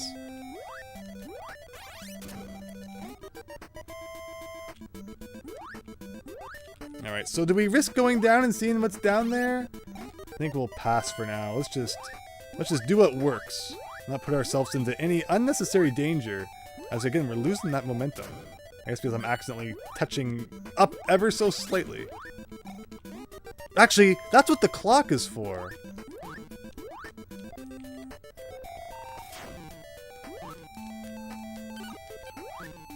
Okay, so what is all this that we put so much effort into coming to get? A projectile weapon, but none of this really helps all that much. Also, that animation when you hit the ceiling, I just noticed that. That's kind of funny. What time do you usually go to bed? It varies. It varies. I usually only sleep for 4 to 5 hours, so even if I need to get up at 10, going to bed at 5 is not really a problem.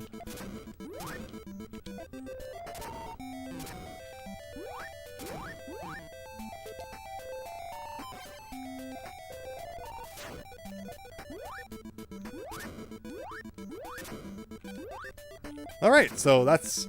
There, we took that unnecessarily dangerous side path. See, there was a point in my life when I used to sleep for like 8 to 10 hours, and I would still wake up feeling awful. So, eventually I learned that maybe sleeping a little bit less, you know, that's just kind of did the trick for me. But everyone's going to be different, of course. Oh, okay, I'm just touching the button. Oh.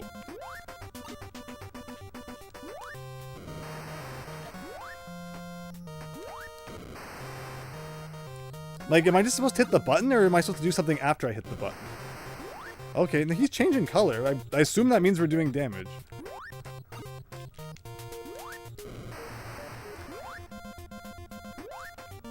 Maybe not?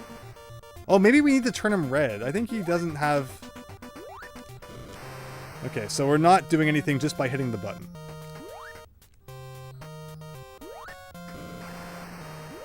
Okay, see, now, like...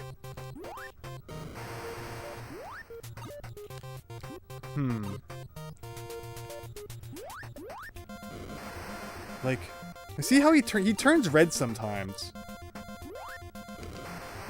Like that. Like, am I supposed to do something when he looks like that? I do have the heart weapon. That doesn't seem to do anything.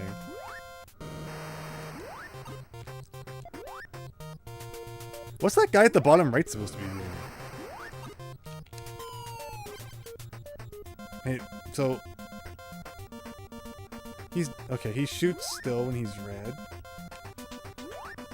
Oh, she stopped in air. She stopped in the air. And there's no invincibility frames, so even though I had an extra hit, I got insta-killed. Wow. Now I don't have my extra hit anymore. Just remember, if you're ever playing this game, just never touch up. This is an advantage that all you emulator players out there will have. Because it's a lot easier to not touch the up key accidentally than it is to not touch up on the control pad accidentally.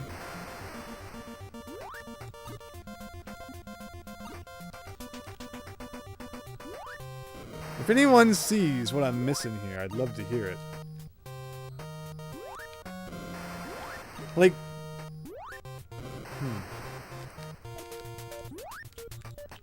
Lost my momentum again there. Ugh.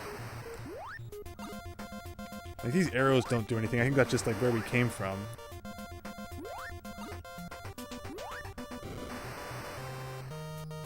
And now it's a different guy at the bottom.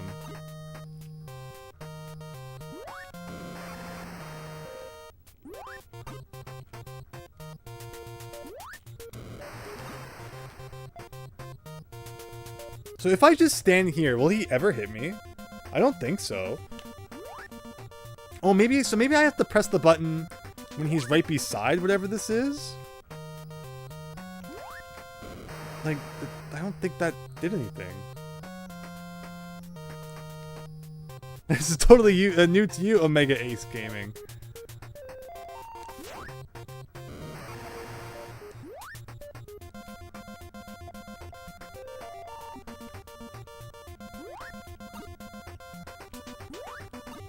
Like, I feel like when he turns red, that's supposed to mean something.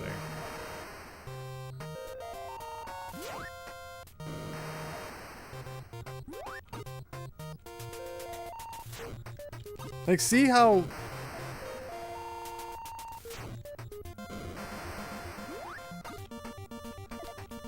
And there's no weapon to attack from the front. Jumping on enemies is your attack in this game. Again, the Mario references just keep piling up. Like, I could try ramming him from the side, but that's never worked on any other enemy, so that would be like out of nowhere. So it goes black, purple,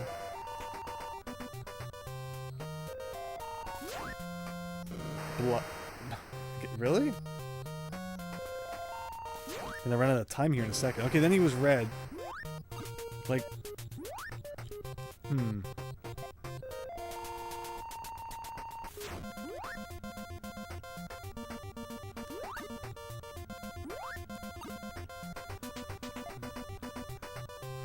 oh, are these like pumps that he's filling up with gas at? Oh, so maybe you always want, when he gets to that side, to not have like gas to fill up on?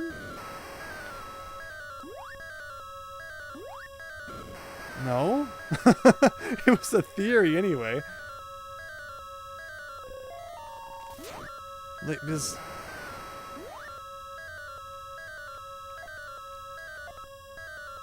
Because yeah, it looks like he's like inhaling something from the pump.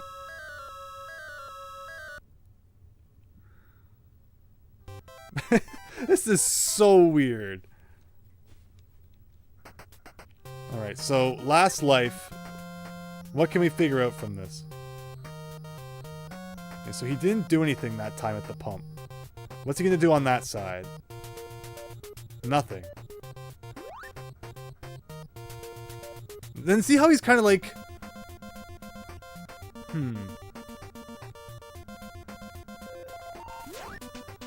So when he goes back to red, that means like it's good for him. Maybe I need to press the buttons fast enough that he doesn't heal. Okay, so it could be a times thing. I could probably have to press 4 buttons before he has a chance to gas up. No, I didn't touch him. Well, I think I figured it out. But I didn't touch him. I'm watching the video. I'm watching the replay here. There was no touch there. That's not right. Alright everyone, Ninja, Jajamaru, Ginga, Daisakusen. Cool game, but it looks like we're gonna have to beat it another night. Because yeah, I think this will just be a cool game to next time we, finish up the stream rather early to come back to. Not worry about it too hard. But yeah, thanks everyone who joined. Hope you had fun. Again, off to get that 5 hours of sleep. Again, different things work for different people. And again, I had those times in my life when I used to sleep way too much, and I regret it, really. So, I enjoy getting to experience more of the day, even if it's not always the right time of the day. I should be going to bed a bit earlier, and then getting up at like 8, but it is what it is. But again, thanks everyone for joining. Had a lot of fun. Max Howard, thanks again for the super chat. Omega Ace Gaming, Kurt, everyone who was in the chat. David Ray, Diego for stopping by, Tashiro, thank you everyone. Hope you all have wonderful nights, and I'll see you again soon.